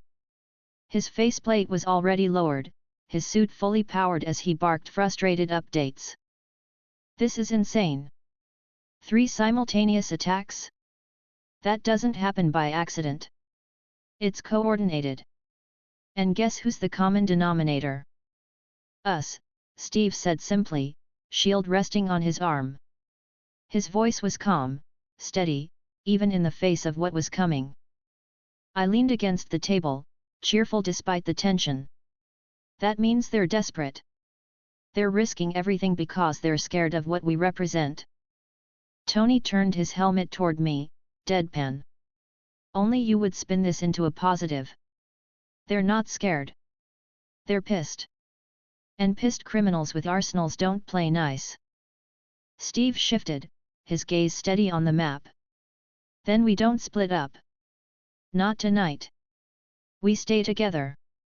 If we divide, we risk being overwhelmed. Tony frowned. Great. So which disaster gets to go unsolved while we're dealing with the others? Because unless you've got a magic bus, we can't be everywhere. Before I could answer, the lights in the warehouse flickered. A shadow moved across the high windows. And then a voice, deep, firm, commanding, cut through the silence. You can't win this alone. All 3 of us turned sharply. He was there, stepping out from the shadows near the far wall. The cape moved with him, flowing with silent precision. The cowl covered his face, but his eyes' white lenses glowing faintly were fixed on us with piercing intensity. Batman. The air shifted instantly. Tony straightened, helmet tilting as though to make sure the sensors weren't malfunctioning. Steve adjusted his stance, not out of fear but respect, his soldiers' instincts recognizing another presence of authority. I smiled brightly, stepping forward with open hands. Batman. I was wondering when we'd finally meet. His gaze didn't leave us. You've drawn too much attention. Sionese is escalating because of you. Dent and Crane followed because of him. Gotham is paying the price. Steve spoke evenly. Then we stop them together. You know as well as I do that they won't stop unless they're forced to. Batman's eyes flicked toward him briefly, then back to me. This city isn't yours to protect. It isn't a stage. People die here when mistakes are made. I stayed cheerful, meeting his words without flinching. We know. And that's why we're here, not to make mistakes, not to take over. To help. Gotham deserves more than fear in the shadows. It deserves hope in the open. There was silence for a long moment. His eyes studied me as though weighing every syllable. Then he turned toward the map Tony had projected. 3 attacks. Coordinated. His voice was clipped, matter of fact. Dent's men at the convoy. Crane in the subway. Sionese at the factory block. They're not separate. It's designed to stretch resources. To test your limits. If you break, they win. Tony crossed his arms. Great, so you're saying we're screwed. Fantastic pep talk. Batman ignored him. We divide into 2 groups. I'll take the subway. Crane's toxin spreads fastest in confined spaces. Contain it there and you save the most lives. Steve nodded. Makes sense. Then we handle the convoy and the factory block. Batman's gaze landed on him for a moment, then back to me. Stay together. Don't underestimate Dent.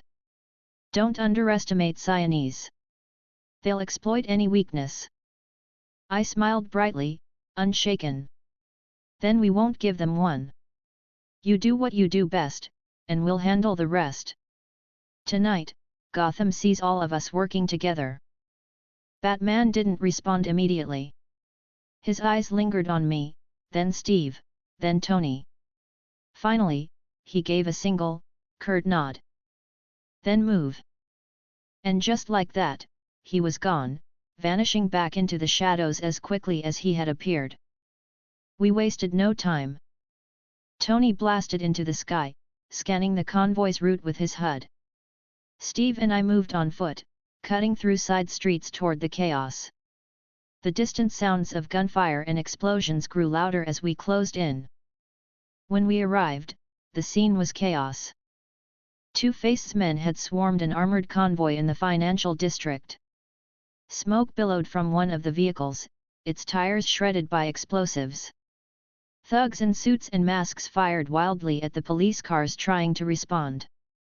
Shouts and gunfire filled the night, civilians screaming as they ducked for cover.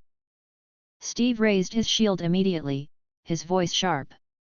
Shredder, keep the left flank clear. Stark, suppress their heavy weapons. On it. I said brightly, already charging toward the nearest group. Tony soared overhead, blasting a mounted machine gun before it could mow down an officer pinned behind his car. Heavy weapons neutralized. You're welcome. Steve barreled into the front line, shield deflecting bullets as he slammed into thugs, knocking them aside. I followed close, fists flying, disarming rifles and dropping attackers with clean strikes. The thugs weren't organized, not like the military precision Steve and Tony brought. Within minutes, the convoy was secured. Two-Faced men scattered into alleys, leaving their wounded behind. Steve helped pull one of the armored guards to his feet, his voice calm but firm. You're safe now. Stay here until the police regroup. The guard nodded shakily, clearly recognizing him. Thank you, Captain. Steve didn't pause, already moving to regroup with us. That's one down. Now we move to Siamese. The factory block was worse. When we arrived, flames licked the air again, another building set ablaze, smoke rising into the night. Black masked soldiers swarmed the streets, their skull masks gleaming in the firelight as they dragged civilians from nearby shops and businesses, forcing them into the open. It wasn't just intimidation. It was spectacle. Roman Siamese wanted Gotham to see this. He wanted the city to fear his wrath more than it believed in us. I felt my chest tighten, but I forced a smile, my tone bright as I turned to my team. Then we show him Gotham doesn't bend that easily. Steve raised his shield, voice steady. We push them back. Protect the civilians first. Tony groaned through the comms. Why is it always fire with this guy? Has he ever heard of subtlety? Then the fight began. We moved fast.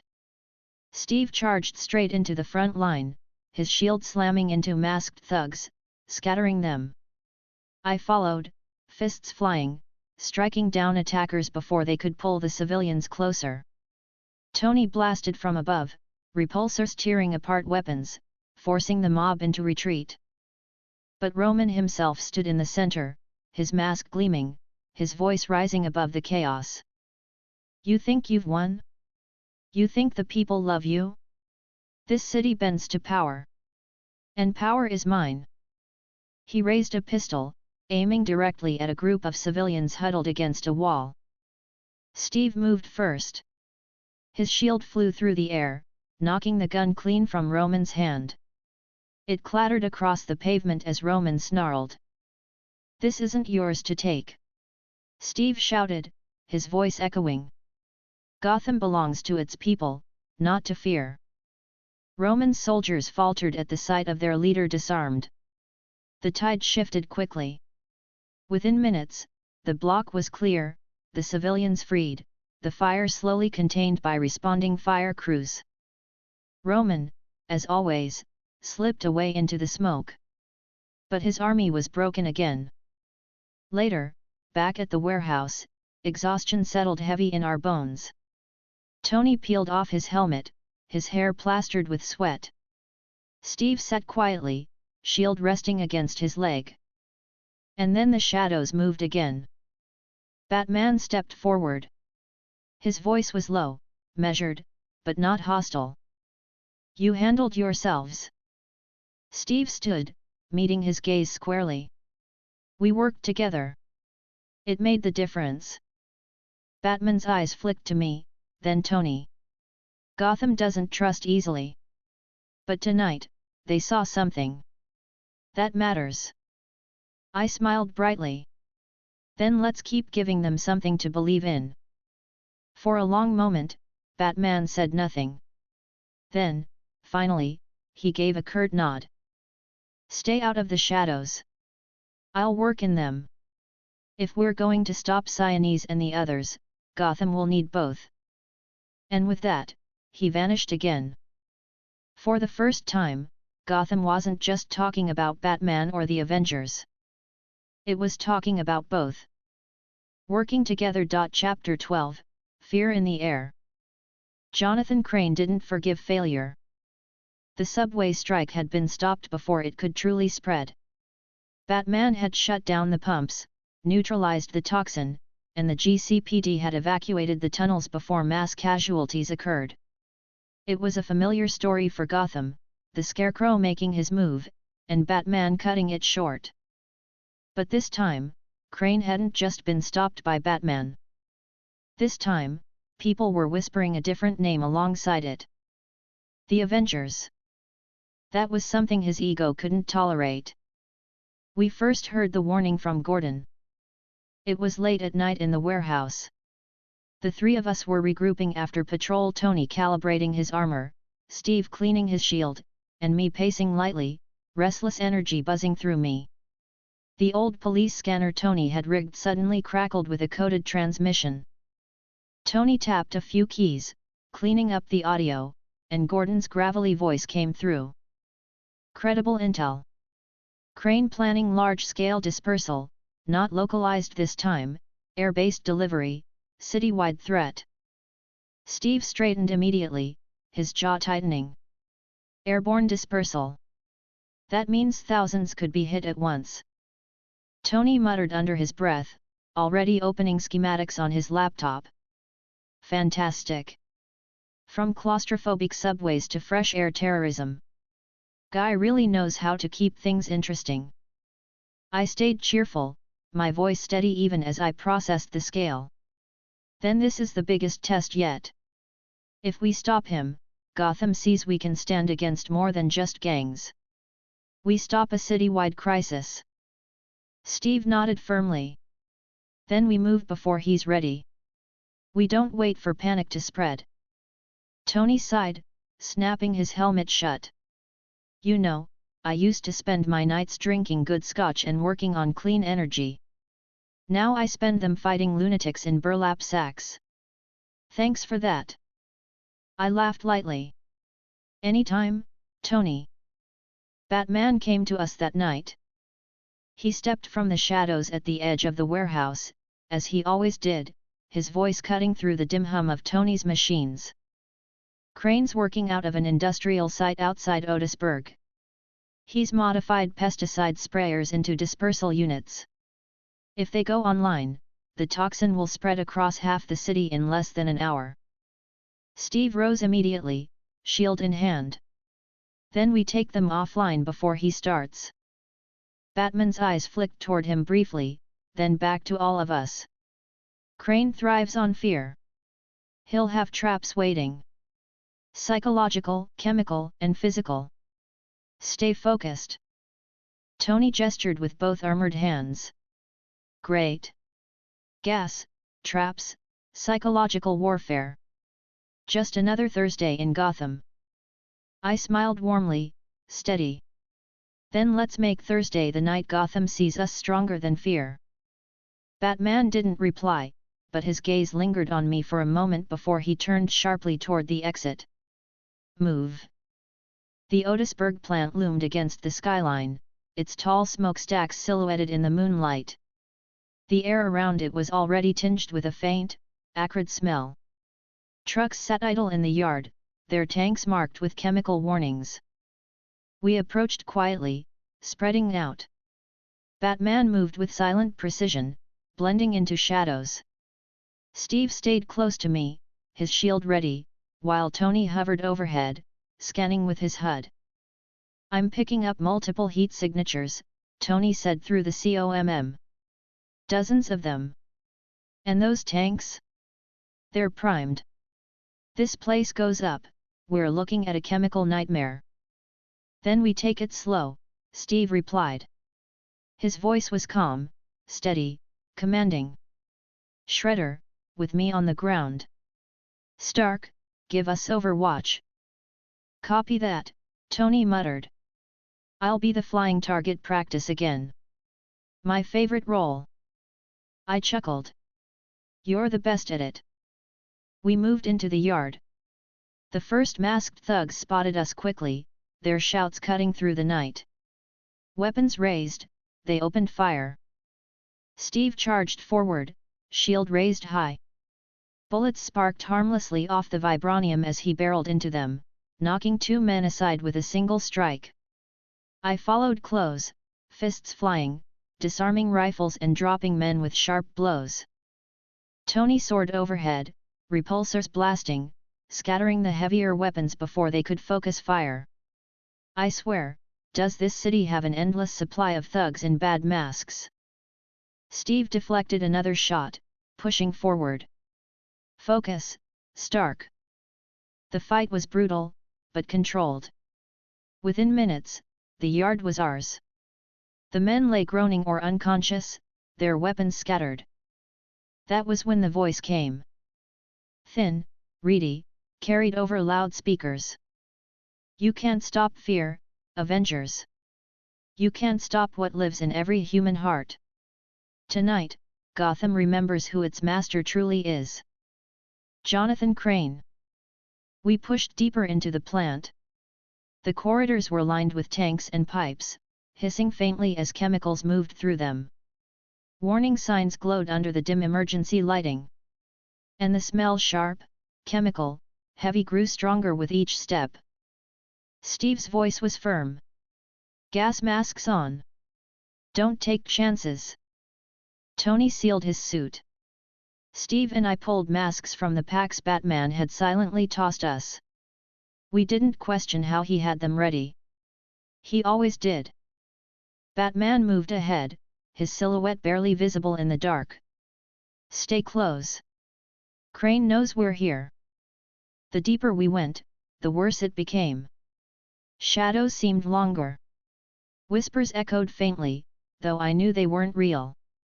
My chest tightened, but I stayed steady, smiling under the mask. He's trying to scare us early. It won't work. Steve glanced at me, his voice muffled but firm. Stay focused. Ignore it. Tony's voice cut and dryly. Easy for you to say. I think my sensors are hallucinating too. We reached the central chamber. It was massive tanks of chemicals lined the walls, each connected to huge dispersal units rigged to the smokestacks. The machinery hummed, vibrating with power. If activated, it would send Crane's toxin across Gotham in minutes. And there he stood. The Scarecrow.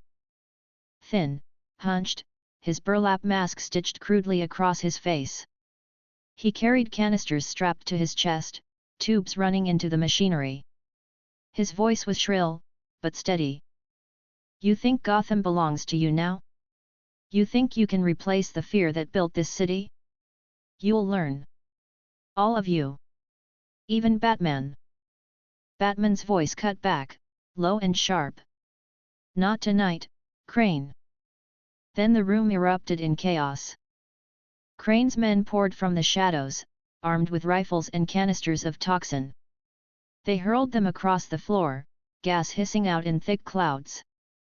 Steve raised his shield instantly, batting canisters back before they burst fully. Clear them out. Don't let the dispersal units activate. I charged into the first line, striking hard, my fists slamming into ribs and masks, sending men sprawling. Tony blasted the rafters, collapsing catwalks onto groups of attackers. Batman moved like a shadow, his strikes sharp, efficient, disabling thugs with brutal precision. Crane retreated toward the control console, his long fingers flying across switches. The hum of the machinery grew louder. Fear spreads faster than hope, he shrieked. Not tonight. I shouted back, cheerful even as the gas swirled. I lunged forward, grabbing one of the tubes and wrenching it free. Sparks flew as the system sputtered. Tony soared overhead, blasting the console with a precise repulsor. Consoles fried. No citywide nightmare for you, straw face. Crane screamed, pulling a smaller canister from his belt and hurling it at us. It burst, gas flooding the chamber. Batman moved first, hurling a batarang that clipped Crane across the arm, knocking another canister loose. Steve pushed forward, shield raised, his voice commanding. Push through it. Take him down. I struck hard, knocking Crane back against the railing. He stumbled, mask shifting, his voice ragged. You can't kill fear. It's in all of you. I smiled under the mask, my tone bright and steady. Maybe. But so is courage. Steve grabbed him by the arm, twisting it behind his back and slamming him against the floor. Batman moved in instantly, binding his wrists with a grapple line. It was over. The plant was secured. The dispersal units were destroyed. Crane was in custody. As fire crews and hazmat teams moved in, the four of us stood together outside the plant. The city skyline glowed faintly in the distance. Steve wiped soot from his shield, his voice calm. That could have been thousands dead if we hadn't stopped him. Tony groaned, pulling off his helmet. And people say I'm dramatic. At least my tech doesn't make the whole city go insane. Batman stood apart, silent for a moment. Then he spoke, his voice low. You handled yourselves. Crane will try again, but not soon. I smiled, cheerful even in the exhaustion. And Gotham saw us stand together tonight. That matters. Batman's eyes lingered on me briefly, then he turned away, his cape shifting. Stay ready. This isn't over. And then he was gone, fading back into the shadows. Chapter 13, A City Divided. The Otisburg plant burned through the night, emergency lights flashing across the skyline as hazmat crews worked to secure what was left of Jonathan Crane's toxin stockpiles. News helicopters circled overhead, their cameras catching the spectacle from every angle. By dawn, Gotham wasn't just talking about Scarecrow anymore. It was talking about us.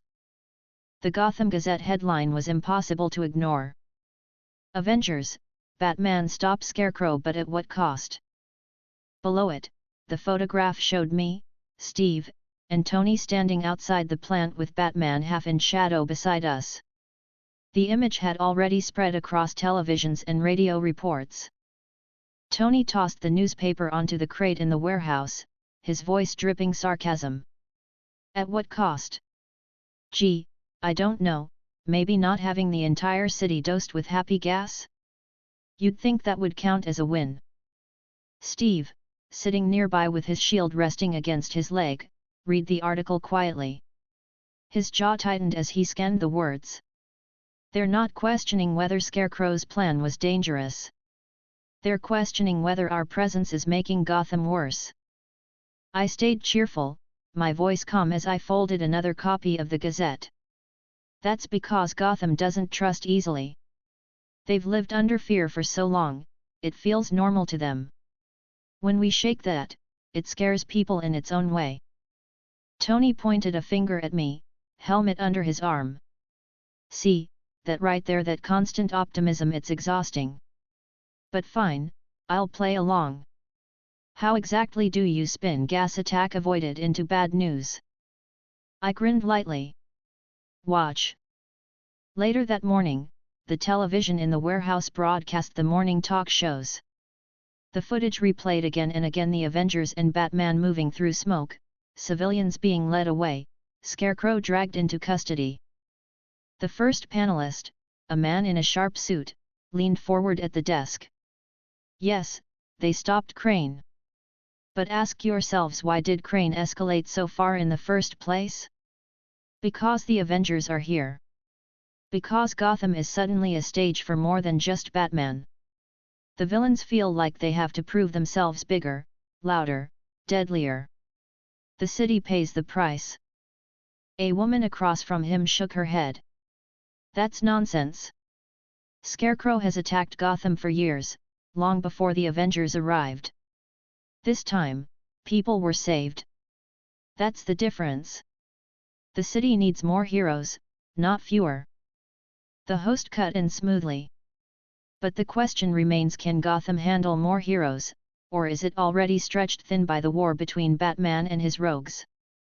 By noon, the streets reflected the divide. Steve and I walked together through old Gotham, keeping low profiles with simple jackets. We wanted to listen, to feel the city's pulse. At a diner, a waitress handed a customer his coffee, her voice hushed but firm. Those Avengers saved people last night. Don't care what anyone says. My sister lives near that plant. She could have been gone if not for them. At a bus stop nearby, two older men argued.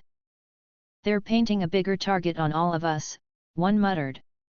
First Black Mask, now Crane. Who's next? The Joker? You want him stirred up too? The other shook his head. Doesn't matter.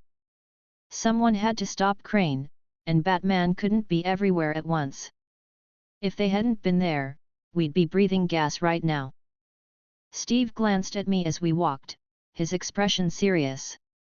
They're not united. Not yet. I smiled warmly. But some are already with us. That's how it starts. Back at the warehouse, Tony had pulled up live broadcasts from Gotham City Council chamber. Politicians were wasting no time debating the Avengers. One councilman pounded his desk. We cannot allow unregistered vigilantes to operate freely. 3 men from nowhere, one in a weaponized suit, one with a shield, one with powers we don't understand. They're destabilizing Gotham further. Another councilwoman responded sharply. Destabilizing? They stopped Scarecrow from unleashing a chemical nightmare. Commissioner Gordon's men confirmed it. If we're talking about destabilization, we should be asking why Crane had that much access to chemicals in the first place. The debate raged back and forth. Words like asset and threat filled the chamber. Tony shut the feed with a sigh, pinching the bridge of his nose. Politics. I hate politics. Give them a clear win and they still argue over who gets the credit. Steve shook his head. They're not arguing about credit. They're arguing about control. And they don't know what to make of us. I stayed cheerful, my voice steady. Then we give them time. Trust isn't built in a night. Even the GCPD was split. Some officers spoke openly in favor of us, telling reporters that the Avengers had pulled civilians from the chaos when the police were overwhelmed. Others, off the record, muttered that more capes in Gotham meant more blood on the streets. Commissioner Gordon remained silent. That silence was loudest of all. Late that night, we stood together on the warehouse roof, looking out at Gotham's skyline. The city glowed faintly, restless even in the dark. Tony adjusted his gauntlet, his voice dry. So, we save the city from a chemical apocalypse, and half of Gotham still thinks we're the problem. You sure we're the good guys here? I smiled brightly. Absolutely. Every time we stand, every time we save people, we prove it. Some will doubt us. That's normal. But others believe already. And the rest will follow. Steve's gaze stayed fixed on the skyline, his posture steady. He's right, Stark. This is what it means to be more than soldiers. We're not just fighting battles, we're building trust. That takes longer than a night. Tony groaned. Great. 2 Boy Scouts. Just what I needed. I laughed lightly, the sound carrying into the night. Don't worry, Tony. One day, you'll be the one giving the speeches. He pointed at me. If that day comes, check me for brain damage. Steve smiled faintly, but his voice was steady. Let's make sure Gotham survives long enough to see it. The next morning, another headline appeared. Avengers in Gotham, protectors or provocateurs. The city remained divided. But the conversation was happening. And for Gotham, that alone was change. Chapter 14, The Scientist and the Monster. The warehouse had become busier than it ever was before. With the Avengers established in Gotham, there were more eyes on us now, and the underworld was reacting violently. Our patrols had doubled, our planning had sharpened, and every night ended with exhaustion settling into our bones. But through it all, the system had been silent. Until tonight. It happened just after midnight. I was sitting on a crate near the center of the warehouse, drinking lukewarm coffee and reviewing one of Gordon's latest reports Tony had intercepted. Steve was sharpening the edge of his shield, methodical as always. Tony was hunched over his laptop, modifying drone protocols to track chemical signatures after Scarecrow's failure.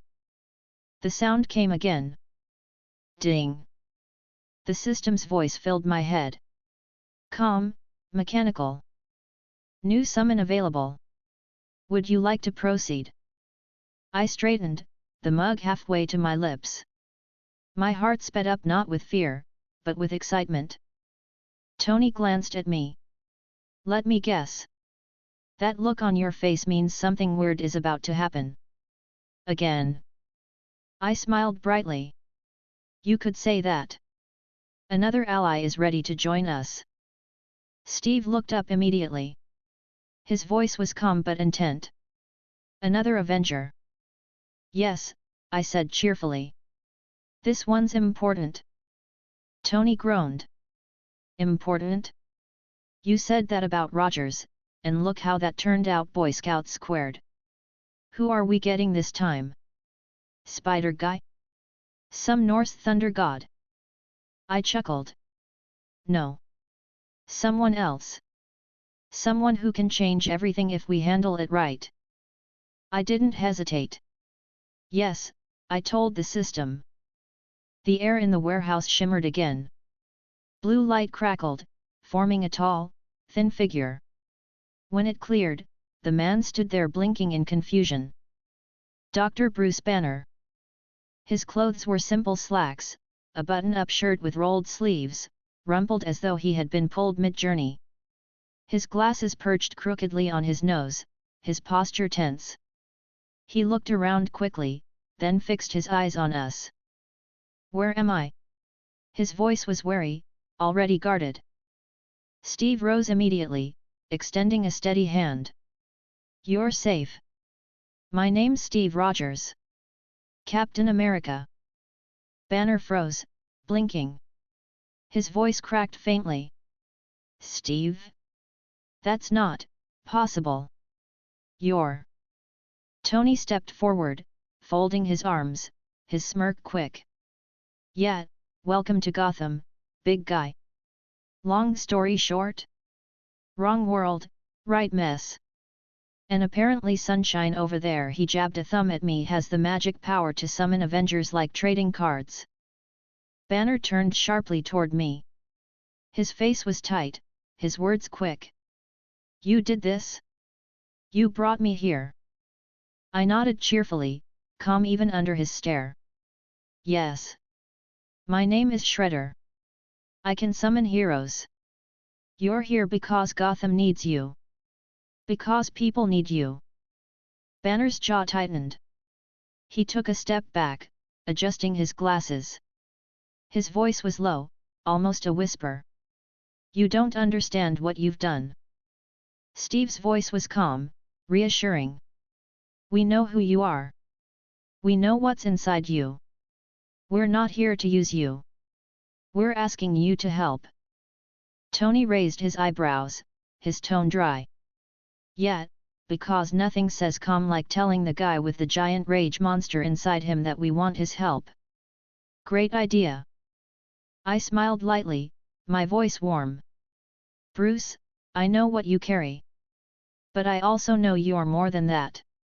You're a scientist, a healer, a man who wants to save lives. That's why you're here. Because Gotham needs that side of you. Banner's breathing slowed slightly. He pushed his glasses higher, looking at me carefully. And what happens when the other side shows up? What happens when I lose control? I stepped forward, cheerful but unwavering. Then we'll stand with you. You won't face it alone. Batman's voice cut through the air before Banner could reply. He's a liability. All of us turned sharply.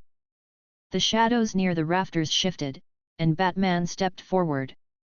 His cape trailed behind him, his cowl hiding everything but the sharp glow of his eyes.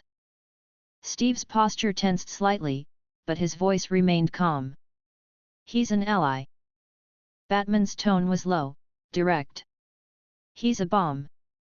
One you can't defuse. You bring him into Gotham, you put civilians at risk every time he loses control. Tony muttered, finally. Someone talking sense. I smiled at Batman, cheerful despite his cold words. Or we gain one of the strongest defenders this world could ever know. Bruce isn't just the Hulk. He's himself. And that matters. Batman's eyes stayed locked on me, hard and unyielding. Hope doesn't control monsters. Steve stepped in, his voice firm. Discipline does. And trust. Banner's earned that before. He can earn it again. Banner looked between us, his hands tightening into fists at his sides. His voice cracked. You're all talking about me like I'm not standing right here. I turned back to him, smiling softly. Then tell us what you want, Bruce. For a long moment, silence hung. His shoulders slumped slightly, his glasses slipping down his nose. Finally, he sighed. I don't want to hurt anyone. I never did. If you really want my help, then I'll give it. But you have to understand I can't promise control. Steve nodded immediately. Then we'll help you keep it. Tony groaned, rubbing his forehead. Oh great, here we go. Cap's signing us up for babysitting duty. I laughed lightly. Not babysitting. Teamwork. Batman turned sharply toward the exit. If he loses control, I stop him. No hesitation. Bruce swallowed hard, then gave a small nod. That's fair. The days that followed were tense but revealing. Banner stayed mostly in the warehouse, setting up a small lab space with equipment Tony grudgingly lent him. He spent hours running chemical analyses, studying traces of Scarecrow's toxin Tony had salvaged, muttering notes under his breath. Steve often stayed near him, calm and steady, asking careful questions about his research, treating him with respect. Tony, predictably, couldn't resist poking. So let me get this straight, he said one evening, leaning over Bruce's shoulder. You get a little too angry, and suddenly you're a one-man demolition crew? That's not terrifying at all. Banner adjusted his glasses, his tone dry. You should know better than anyone what happens when science runs out of control. Tony raised his hands. Touché. But at least I look good in my armor. Your alter ego's not exactly photogenic. I laughed lightly, breaking the tension. You'll warm up to each other. You're both geniuses. You just show it differently. Steve looked at me knowingly. You're enjoying this? I smiled brightly. Of course. This is what it means to be a team. The first test came sooner than expected. 3 nights after Bruce arrived, one of Black Mask's splinter crews hit a chemical plant on the south side, hoping to steal ingredients Scarecrow had left behind. Civilians were trapped inside as fire spread. We went together, me, Steve, Tony, Batman, and Bruce. The scene was chaos. Flames licked the night sky, smoke pouring from shattered windows. Masked men fired wildly as police tried to push back. Civilians huddled behind barricades, coughing in the smoke. Steve's shield snapped up instantly.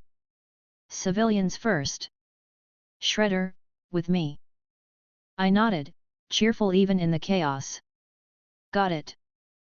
Tony blasted overhead, scattering the gunmen with precision fire. Batman slipped into the shadows, taking them down one by one. Bruce stayed back, trembling slightly, his breath uneven as he watched the flames. Steve called out, his voice sharp. Banner! We need you on the evac. Bruce swallowed hard, then pushed forward, moving with surprising calm. He guided civilians out, steady but strained, his voice gentle. This way. Don't panic. Keep moving. But when an explosion ripped through the plant, the roar was deafening. A fireball tore across the yard. The civilians screamed. Bruce's body stiffened, his eyes going wide. His voice cracked. Oh no! His skin flushed green. His frame expanded. Clothes tore. In seconds, the Hulk stood there, towering over us, chest heaving. The crowd froze in shock. Tony muttered through the COMM, well, there goes subtlety. Steve didn't flinch. He stepped forward, his voice steady. Hulk! Help us! Save them! The Hulk roared, the sound shaking the ground. For a moment, chaos seemed inevitable. But then his massive hands reached down, scooping a collapsed beam off a trapped worker and tossing it aside. He wasn't lashing out. He was saving. The civilians looked up in awe as Hulk gently lifted them, carrying them to safety. I smiled brightly, my voice carrying. See? Even the strongest can choose to protect. Steve guided the last family out. Tony blasted the final pockets of fire from the air. Batman reappeared, his cape shifting in the smoke. His eyes narrowed, but he said nothing. When it was done, the Hulk let out a final growl and then slowly, painfully, shrank back down to Banner. He collapsed to his knees, trembling, his glasses shattered. Did I hurt anyone? Steve crouched beside him. No. You saved them. Banner's breath shuddered out.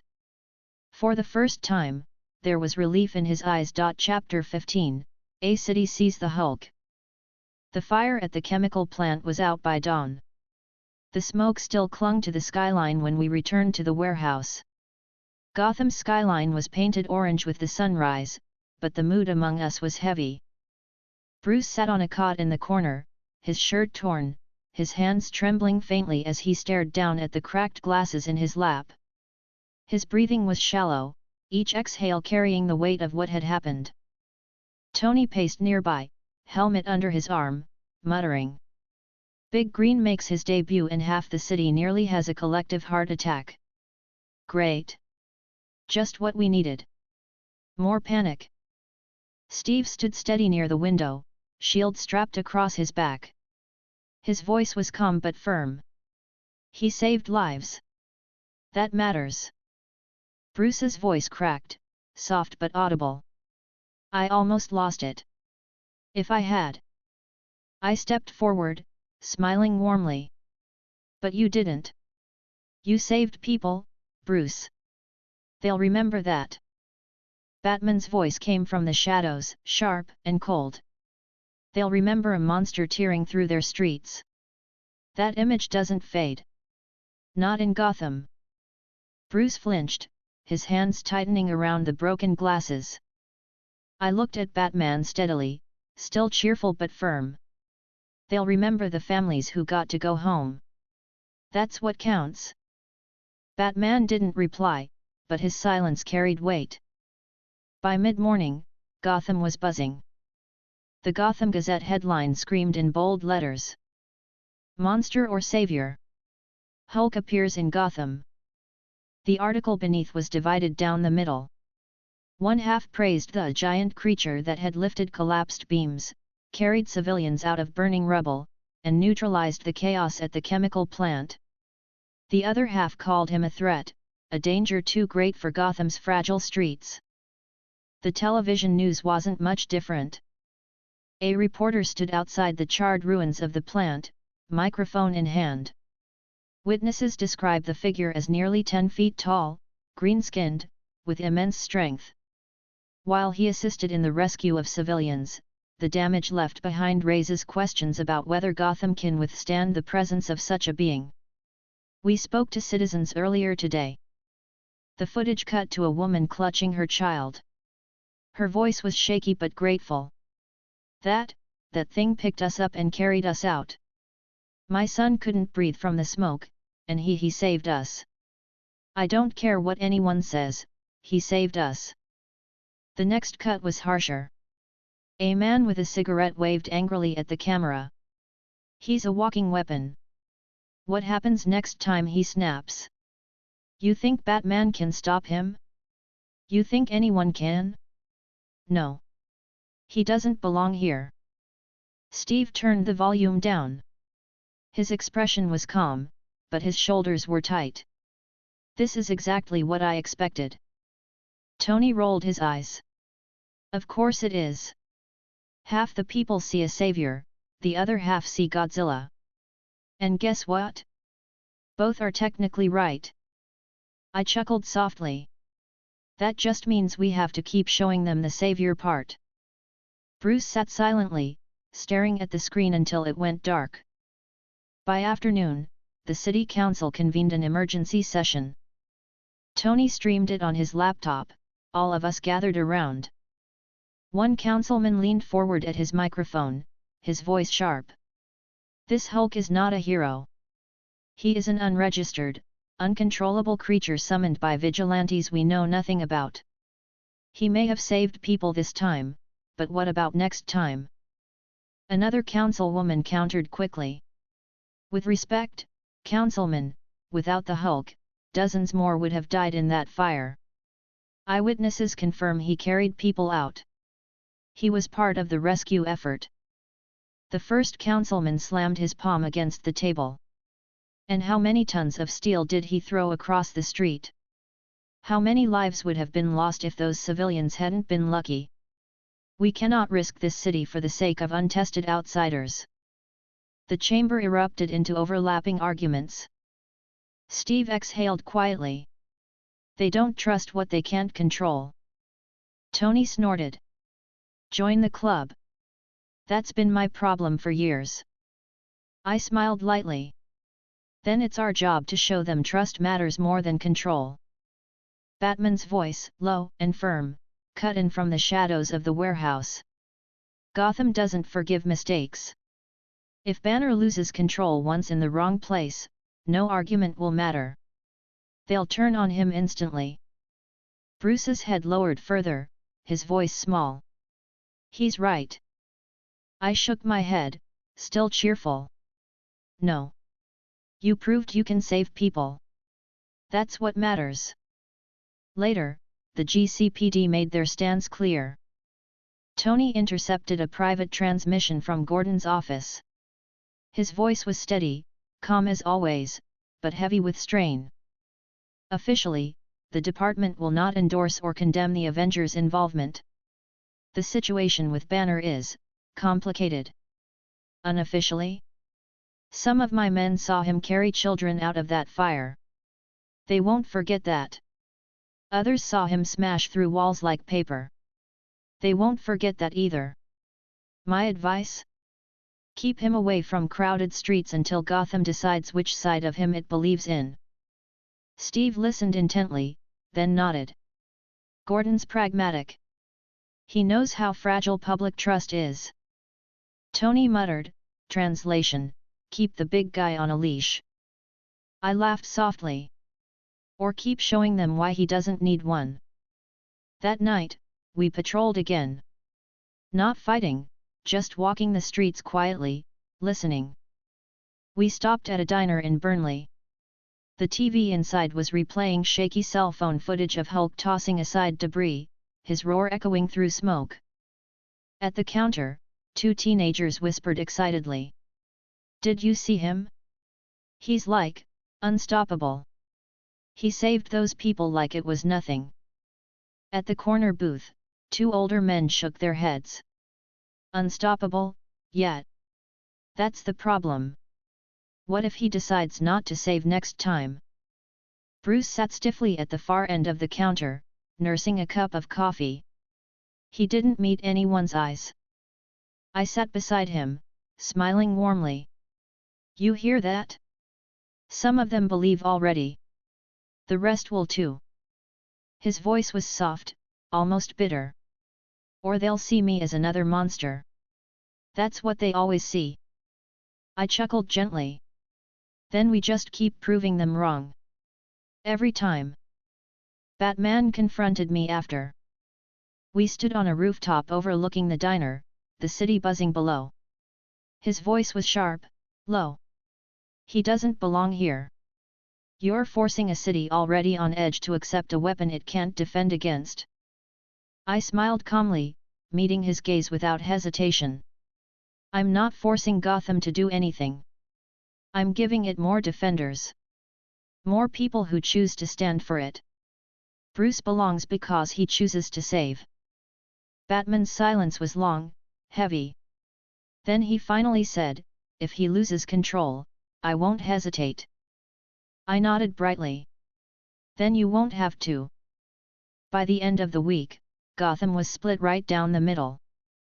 Some painted murals of Hulk lifting beams from the fire, children smiling at his side. Others scrawled graffiti warning of a monster loose in the streets.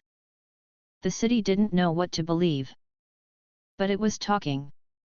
It was watching. And little by little, it was seeing that the Avengers weren't going anywhere. DC, I can summon Marvel characters, start with Iron Man. Chapter 16, The Penguin's Offer. The city was still buzzing about Hulk. Murals and graffiti had gone up overnight. Some painted him as a savior, others warned he was a monster. Gotham's newspapers printed dueling headlines, and the council chambers argued themselves hoarse over whether we were protectors or provocateurs. And in the midst of all that noise, Penguin made his move. It started quietly. Late one evening, as Steve and I walked the Narrows, a young man slipped from an alley and handed me a sealed envelope without a word. By the time I turned, he was gone. Steve's gaze sharpened. That's not random. I smiled lightly, breaking the seal. Of course not. Inside was a neatly folded card embossed with a penguin crest. The message was short, written in precise handwriting. Mr. Shredder, esteemed friends. The Iceberg Lounge cordially invites you to a private meeting. There is business to discuss. Consider it an opportunity for Gotham, and for you. Midnight. Discretion required. Steve read over my shoulder, his brow furrowed. Cobblepot. I nodded cheerfully. Looks like the Penguin wants a chat. Back at the warehouse, I laid the card on the table. Tony stared at it like it was poison. Oh great! The waddling mobster himself. I was wondering when he'd crawl out of his ice palace. Bruce sat quietly in the corner, adjusting his new glasses. His voice was cautious. He doesn't make offers unless he wants something big. And with all the attention on Hulk, he'll see leverage. Batman's voice came from the shadows, clipped and direct. Don't trust him. Not for a second. Steve looked between us, calm but serious. Then why invite us at all? Tony raised his eyebrows. Because he thinks he can buy us. Or scare us. Or both. I grinned lightly. Then we go and hear him out. Not because we'll take his offer, but because knowing what he wants gives us the advantage. Batman's eyes narrowed. He'll try to compromise you. He'll make threats sound like bargains. I kept cheerful. Then we just don't get compromised. The Iceberg Lounge was in full swing when we arrived that night. The neon penguin sign glowed above the entrance, the thrum of jazz and conversation spilling into the street. Inside, the atmosphere was opulent, polished marble floors, chandeliers, and the cool gleam of aquariums lining the walls. Waiters in crisp uniforms carried trays of champagne through the crowd of Gotham's elite. Politicians, businessmen, and known crime associates mingled freely, laughing as though they weren't standing under Cobblepot's thumb. Penguin waited for us on the upper balcony, cane in hand, cigar smoldering between his fingers. His suit was immaculate, his monocle gleaming under the lights. When he spotted us, his grin widened. Well, well. If it isn't Gotham's newest celebrities. The Avengers. And Batman, skulking as always.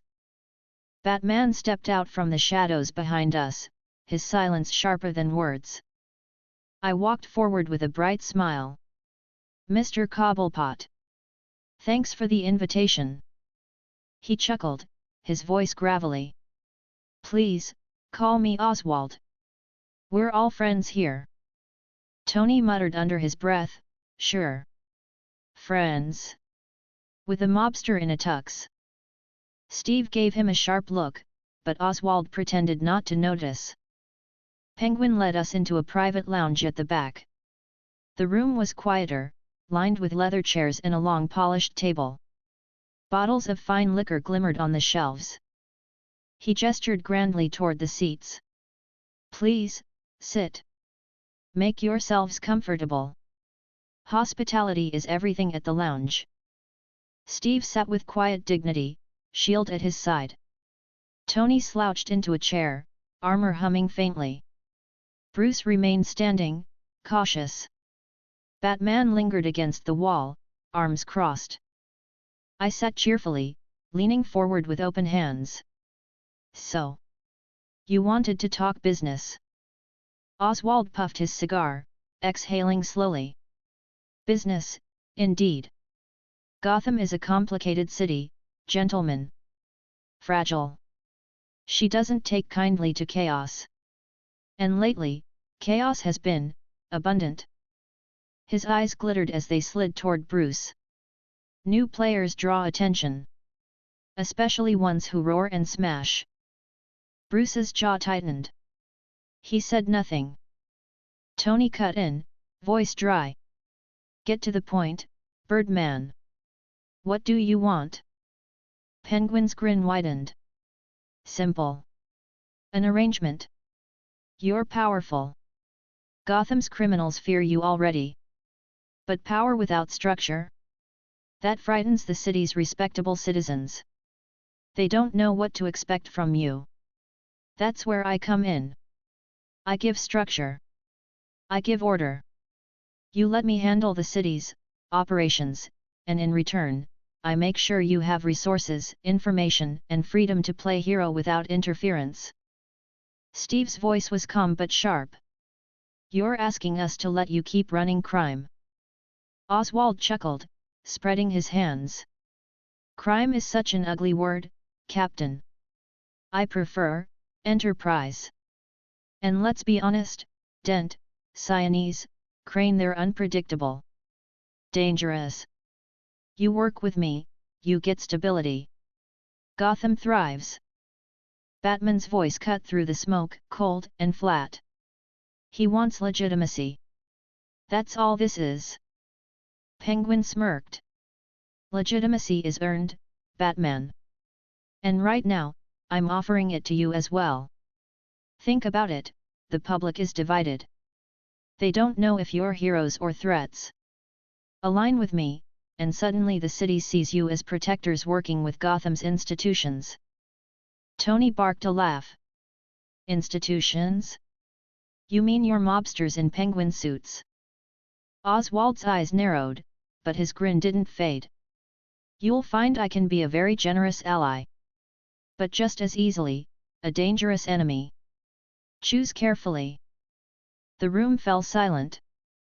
Bruce shifted uncomfortably, adjusting his glasses. Steve's posture stayed steady, his gaze locked on Cobblepot. Batman didn't move, but his presence filled the room like a blade at Penguin's throat. I leaned forward, smiling brightly, my tone cheerful but firm. We appreciate the offer, Oswald. Really? But we're not here to cut deals or pick sides in Gotham's underworld. We're here to protect people. That's it. No compromises. Penguin's grin faltered slightly. Smoke curled from his cigar as he studied me. That's unfortunate. Steve's voice was calm but unyielding. Not unfortunate. Clear. Tony leaned back, smirking. Translation: take your cigar, your cane, and your bird act, and shove it. Bruce muttered softly, Tony. Batman finally spoke again, his voice sharp. If you try to use them, if you go near them again, I'll end it. You know I can. Oswald chuckled, though it sounded strained now. Ah, Batman. Always the dramatist. Very well. If that's your decision, I'll respect it. But remember this: no one survives Gotham without allies. When the time comes, don't say I didn't offer. He stubbed out his cigar, the glow dying with a hiss. We left the lounge without another word. The night air outside felt heavy, the neon penguin still glowing above. Steve walked steadily at my side, his voice low. He'll come after us now. Not directly, but through leverage. Influence. Politics. Tony muttered, let him try. I've dealt with worse businessmen. Bruce's voice was quiet, troubled. He wasn't lying about one thing. Gotham doesn't forgive easily. The public split on Hulk, the council debates, he'll use all of it against us. Batman's voice came from the shadows beside us, clipped and final. Then we take him down before he can. I smiled brightly, cheerful even in the tension.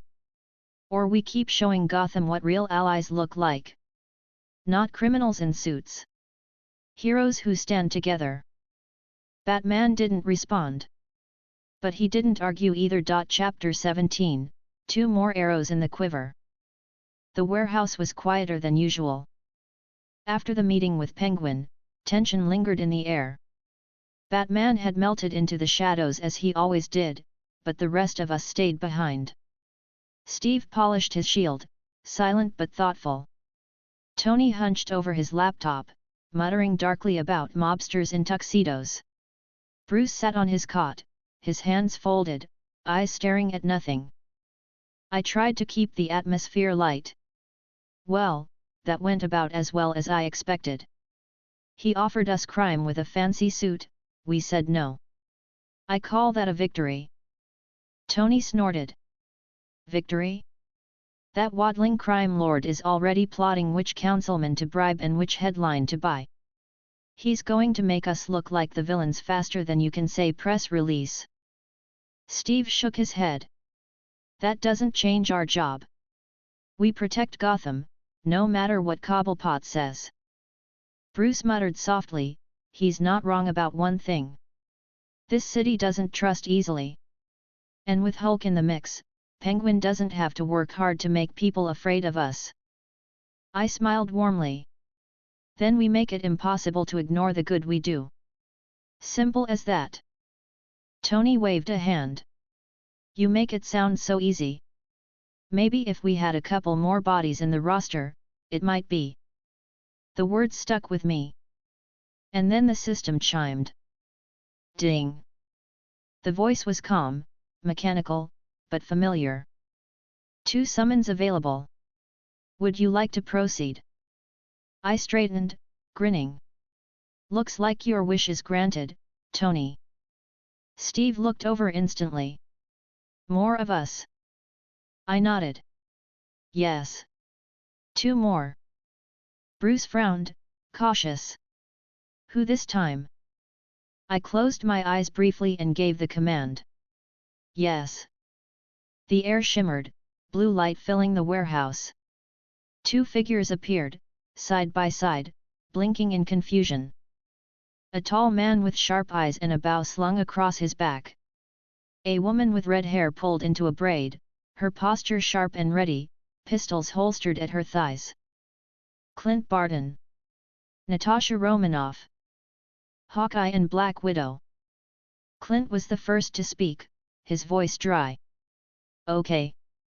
Either I got teleport mid-mission, or I'm dreaming. Which one of you is responsible? Tony pointed at me immediately. Sunshine over here. Magic summoner. Don't ask me how, I've stopped questioning it.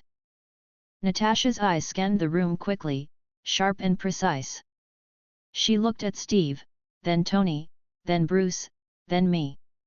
Finally her gaze lingered on Batman, who stood half in shadow. This isn't S.H.I.E.L.D. Steve rose, stepping forward, his voice steady. Natasha. Clint. It's real. We're in Gotham. Another world. And yes, he brought you here. He gestured toward me. Clint blinked, lowering his bow slightly. Another world. Of course. Just when I thought things couldn't get weirder. Natasha tilted her head slightly, her voice calm but edged. And what exactly are we supposed to be doing here? I grinned cheerfully. Saving people. Standing together. Gotham needs us. Clint sighed, rubbing the bridge of his nose. Great. New city, new psychos, same old job description. Tony smirked. You'll fit right in. The introductions stretched late into the night. Steve filled them in on Scarecrow's attempted gas attack, Black Mask's criminal empire, Penguin's approach, and the growing public divide over Hulk. Natasha listened without interrupting, her eyes sharp, her mind clearly filing every detail. Clint leaned back, his arms folded, but nodded occasionally as the story unfolded. Bruce spoke softly when his part came, explaining the fire and his transformation. His voice was tense, almost ashamed, but Natasha surprised him by simply saying, "You saved lives. That's all that matters." Bruce blinked, caught off guard. Clint shrugged. Better green and helpful than green and trying to crush us. Works for me. Tony clapped his hands together. Fantastic. So now we've got archery, espionage, and enough sarcasm to rival me. It's like a dream team, except without the paycheck. Natasha raised an eyebrow. Dream team? From what I can tell, you're improvising night by night in a warehouse. I laughed lightly. Improvising is just another word for adapting. Steve gave me a faint smile, his voice calm. He's right. We're making it work. The next morning, Clint and Natasha began adjusting quickly. Clint set up a small shooting range in the far corner of the warehouse, arrows thudding into makeshift targets with unerring precision. His muttered commentary filled the air. Too easy. Need distance. Need moving targets. Tony rolled his eyes. You realize you're in a city where lunatics run around with clown makeup and question mark suits, right? You'll get all the moving targets you want. Clint smirked. Good. I get bored easily. Natasha, meanwhile, spent her time shadowing Batman. She moved quietly, her voice low but insistent as she asked questions about Gotham's underworld, the city's political structure, and the psychology of its rogues. Batman answered sparingly, his tone clipped, but he didn't push her away. Steve watched this with interest. She knows how to gather information without making noise. I smiled. That's why she's here. Everyone brings something. Bruce stayed more withdrawn, but I noticed him watching Natasha and Clint carefully, as though trying to decide if he belonged among them. By midday, the first whispers spread through Gotham. Word traveled fast in this city. People noticed the red-haired woman moving with impossible grace across rooftops. They saw the archer's silhouette on a fire escape, bow drawn, arrows flashing. Some civilians spoke in awe. More of them? Gotham's finally got heroes. Others muttered nervously, how many freaks does this city need? Penguin's men reported sightings back to him. Black Mask's surviving captains whispered about an army forming under Batman's nose. The city was watching, restless and uncertain. That night, we all gathered again in the warehouse. Steve spoke first, his voice firm. Now that there are more of us, we need to be coordinated. Gotham isn't going to wait. Black Mask, Penguin, Dent, they'll move. We need a plan. Clint leaned back, twirling an arrow between his fingers. Plans are good. But sometimes, you just need the right shot at the right time. Natasha crossed her arms, her tone steady. Plans matter. Gotham isn't like New York. Here, the wrong move doesn't just cost lives. It erodes what little trust the people have left. Tony groaned. Great. Another person giving speeches about trust. What is this, therapy hour? I chuckled brightly. No, Tony. It's called being a team. Bruce spoke quietly from the corner. Teams don't always end well. Steve turned to him, his voice calm but strong. Teams also save lives no one else could. I smiled warmly, looking at all of them. Then let's be the team Gotham needs. All of us. Together. For a moment, even Batman was silent. He didn't agree out loud, but he didn't argue either. The night ended with training. Steve drilled Clint and Natasha in close quarters coordination, shield strikes flowing with Natasha's grapples and Clint's arrow timing. Tony hovered overhead, offering sarcastic commentary about circus acts. Bruce observed quietly, arms folded, but I caught him watching with something almost like hope. Natasha pinned me during one sparring session, her voice calm but edged. You're cheerful. Too cheerful. Why? I laughed lightly, tapping the mat. Because it's the only way to keep moving forward. She studied me for a long moment before letting go. We'll see if Gotham lets you keep it. By dawn, Gotham had new whispers. Black Widow and Hawkeye had joined the Avengers in Gotham. And the city's underworld shivered. Chapter 18, Two Sides of Chaos. Two-Face had always been a man of extremes, a man who thrived on contradiction. Gotham knew him as Harvey Dent, the fallen district attorney whose face and soul had been split down the middle. But tonight, he wasn't hiding in shadows or plotting from the depths of his lairs. Tonight, he declared war across the entire city. It began with alarms. At 9:13 p.m., the first report came through Gordon's men: a bank in Old Gotham under attack. Armed men stormed the lobby, forcing customers to the ground and demanding the contents of the vault. Witnesses described them as wearing masks split down the middle, half white, half black. At 9:15 p.m., the second alarm. A jewelry store in the East End. Same masks. Smash and grab tactics, precise and loud.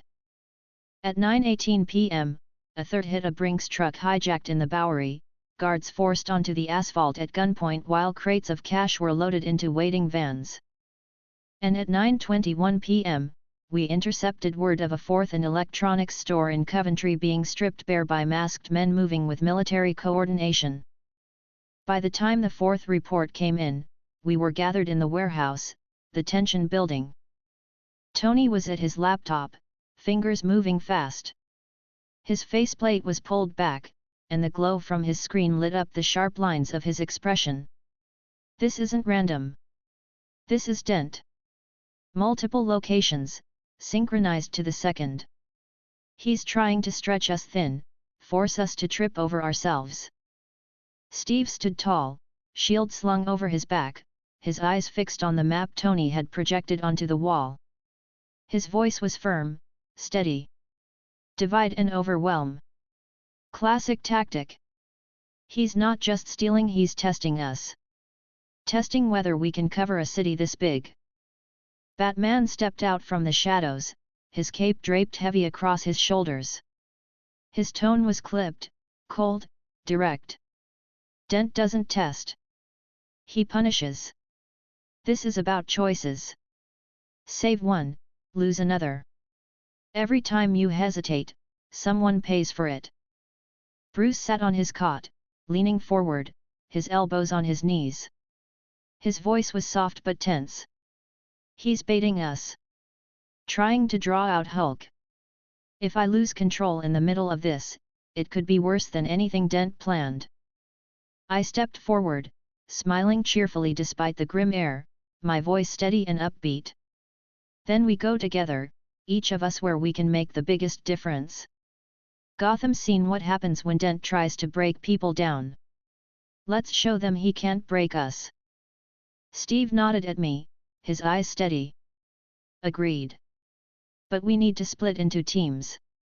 No one can cover this city alone. Clint leaned casually against a crate, twirling an arrow between his fingers. His smirk was sharp, but his eyes were serious. Divide and conquer works both ways. We split, but smart. Otherwise he wins before we even get started. Natasha crossed her arms, her expression calm and focused. He's not trying to win by firepower.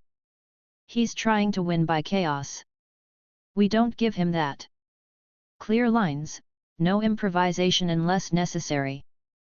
Tony glanced over at me. All right, Sunshine, let's hear it. How do you want to play this? The division. I looked over the map Tony had projected, thinking carefully. Each target demanded different strengths, and each pairing would need to balance offense and control. The bank is high priority, I said cheerfully but firmly. Civilians trapped inside. That has to come first. Steve and Natasha, you're the best for that. Natasha can move quietly and free hostages, Steve can stand firm against the gunmen. Steve gave a sharp nod. Understood. Natasha's lips curved faintly. Straightforward enough. The jewelry store in the East End, I continued. That's about speed and precision. Tony, Clint, you're perfect there. Tony can scatter the gunmen with repulsors, Clint can pin down anyone trying to escape. Clint smirked, spinning his arrow once before setting it into his quiver. Finally, a good pairing. Tony groaned. Just don't shoot me in the back, Legolas. Clint grinned.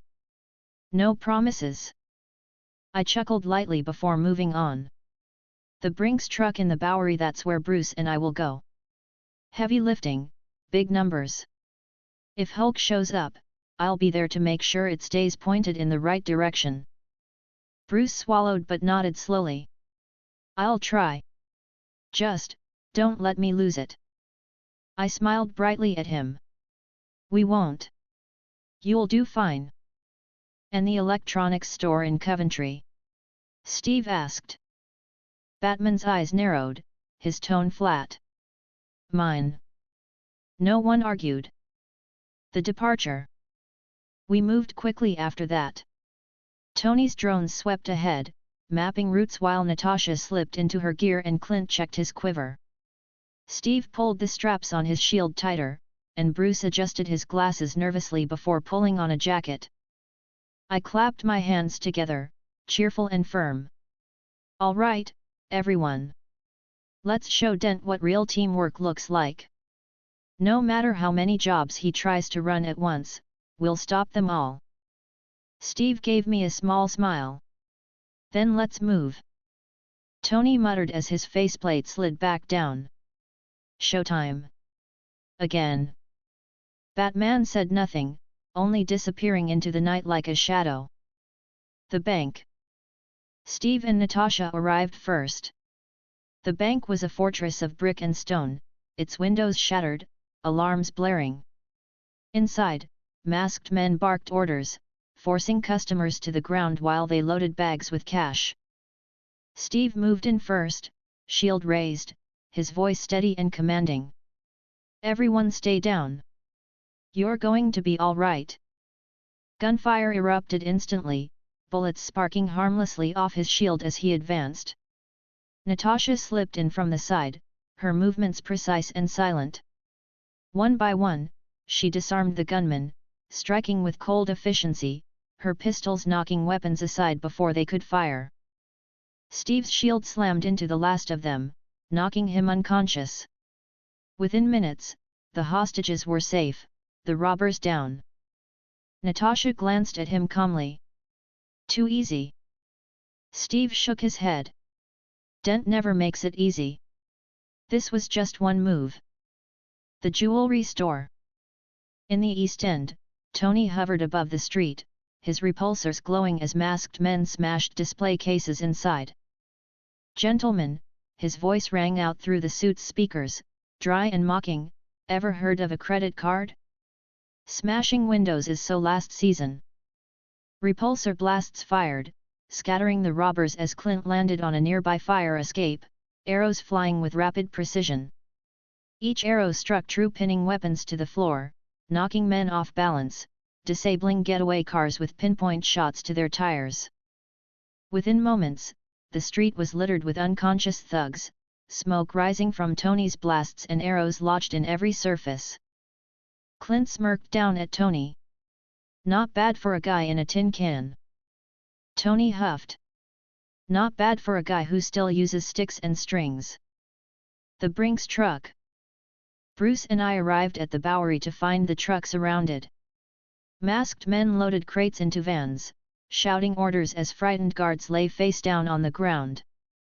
I stepped forward, smiling warmly, my voice loud and clear. That's enough. This is where it ends. The robbers spun, weapons raised, but before they could fire, Bruce groaned, clutching his head. His skin flushed green, muscles bulging, clothes tearing as Hulk emerged with a roar. The robbers froze in terror. Hulk charged, smashing through vans like paper, sending crates tumbling. Men screamed and scattered, weapons dropping as they fled. I followed close, calling out cheerfully. Good job. Keep it controlled, just stop the trucks. Hulk roared again, but instead of lashing out blindly, he ripped a van's engine free and tossed it aside, blocking the escape route. I smiled brightly. Perfect. Just like that. Within minutes, the robbers were fleeing on foot, leaving everything behind. Hulk pounded his chest, then looked at me, his expression uncertain. I nodded with a grin. You did it. They're gone. No one got hurt. Hulk grunted, then slowly shrank back into Bruce, collapsing to his knees, trembling. You kept it together, I said gently, patting his shoulder. He looked up, sweat dripping, his voice shaking. Barely. I smiled warmly. But you did. That's what matters. Coventry.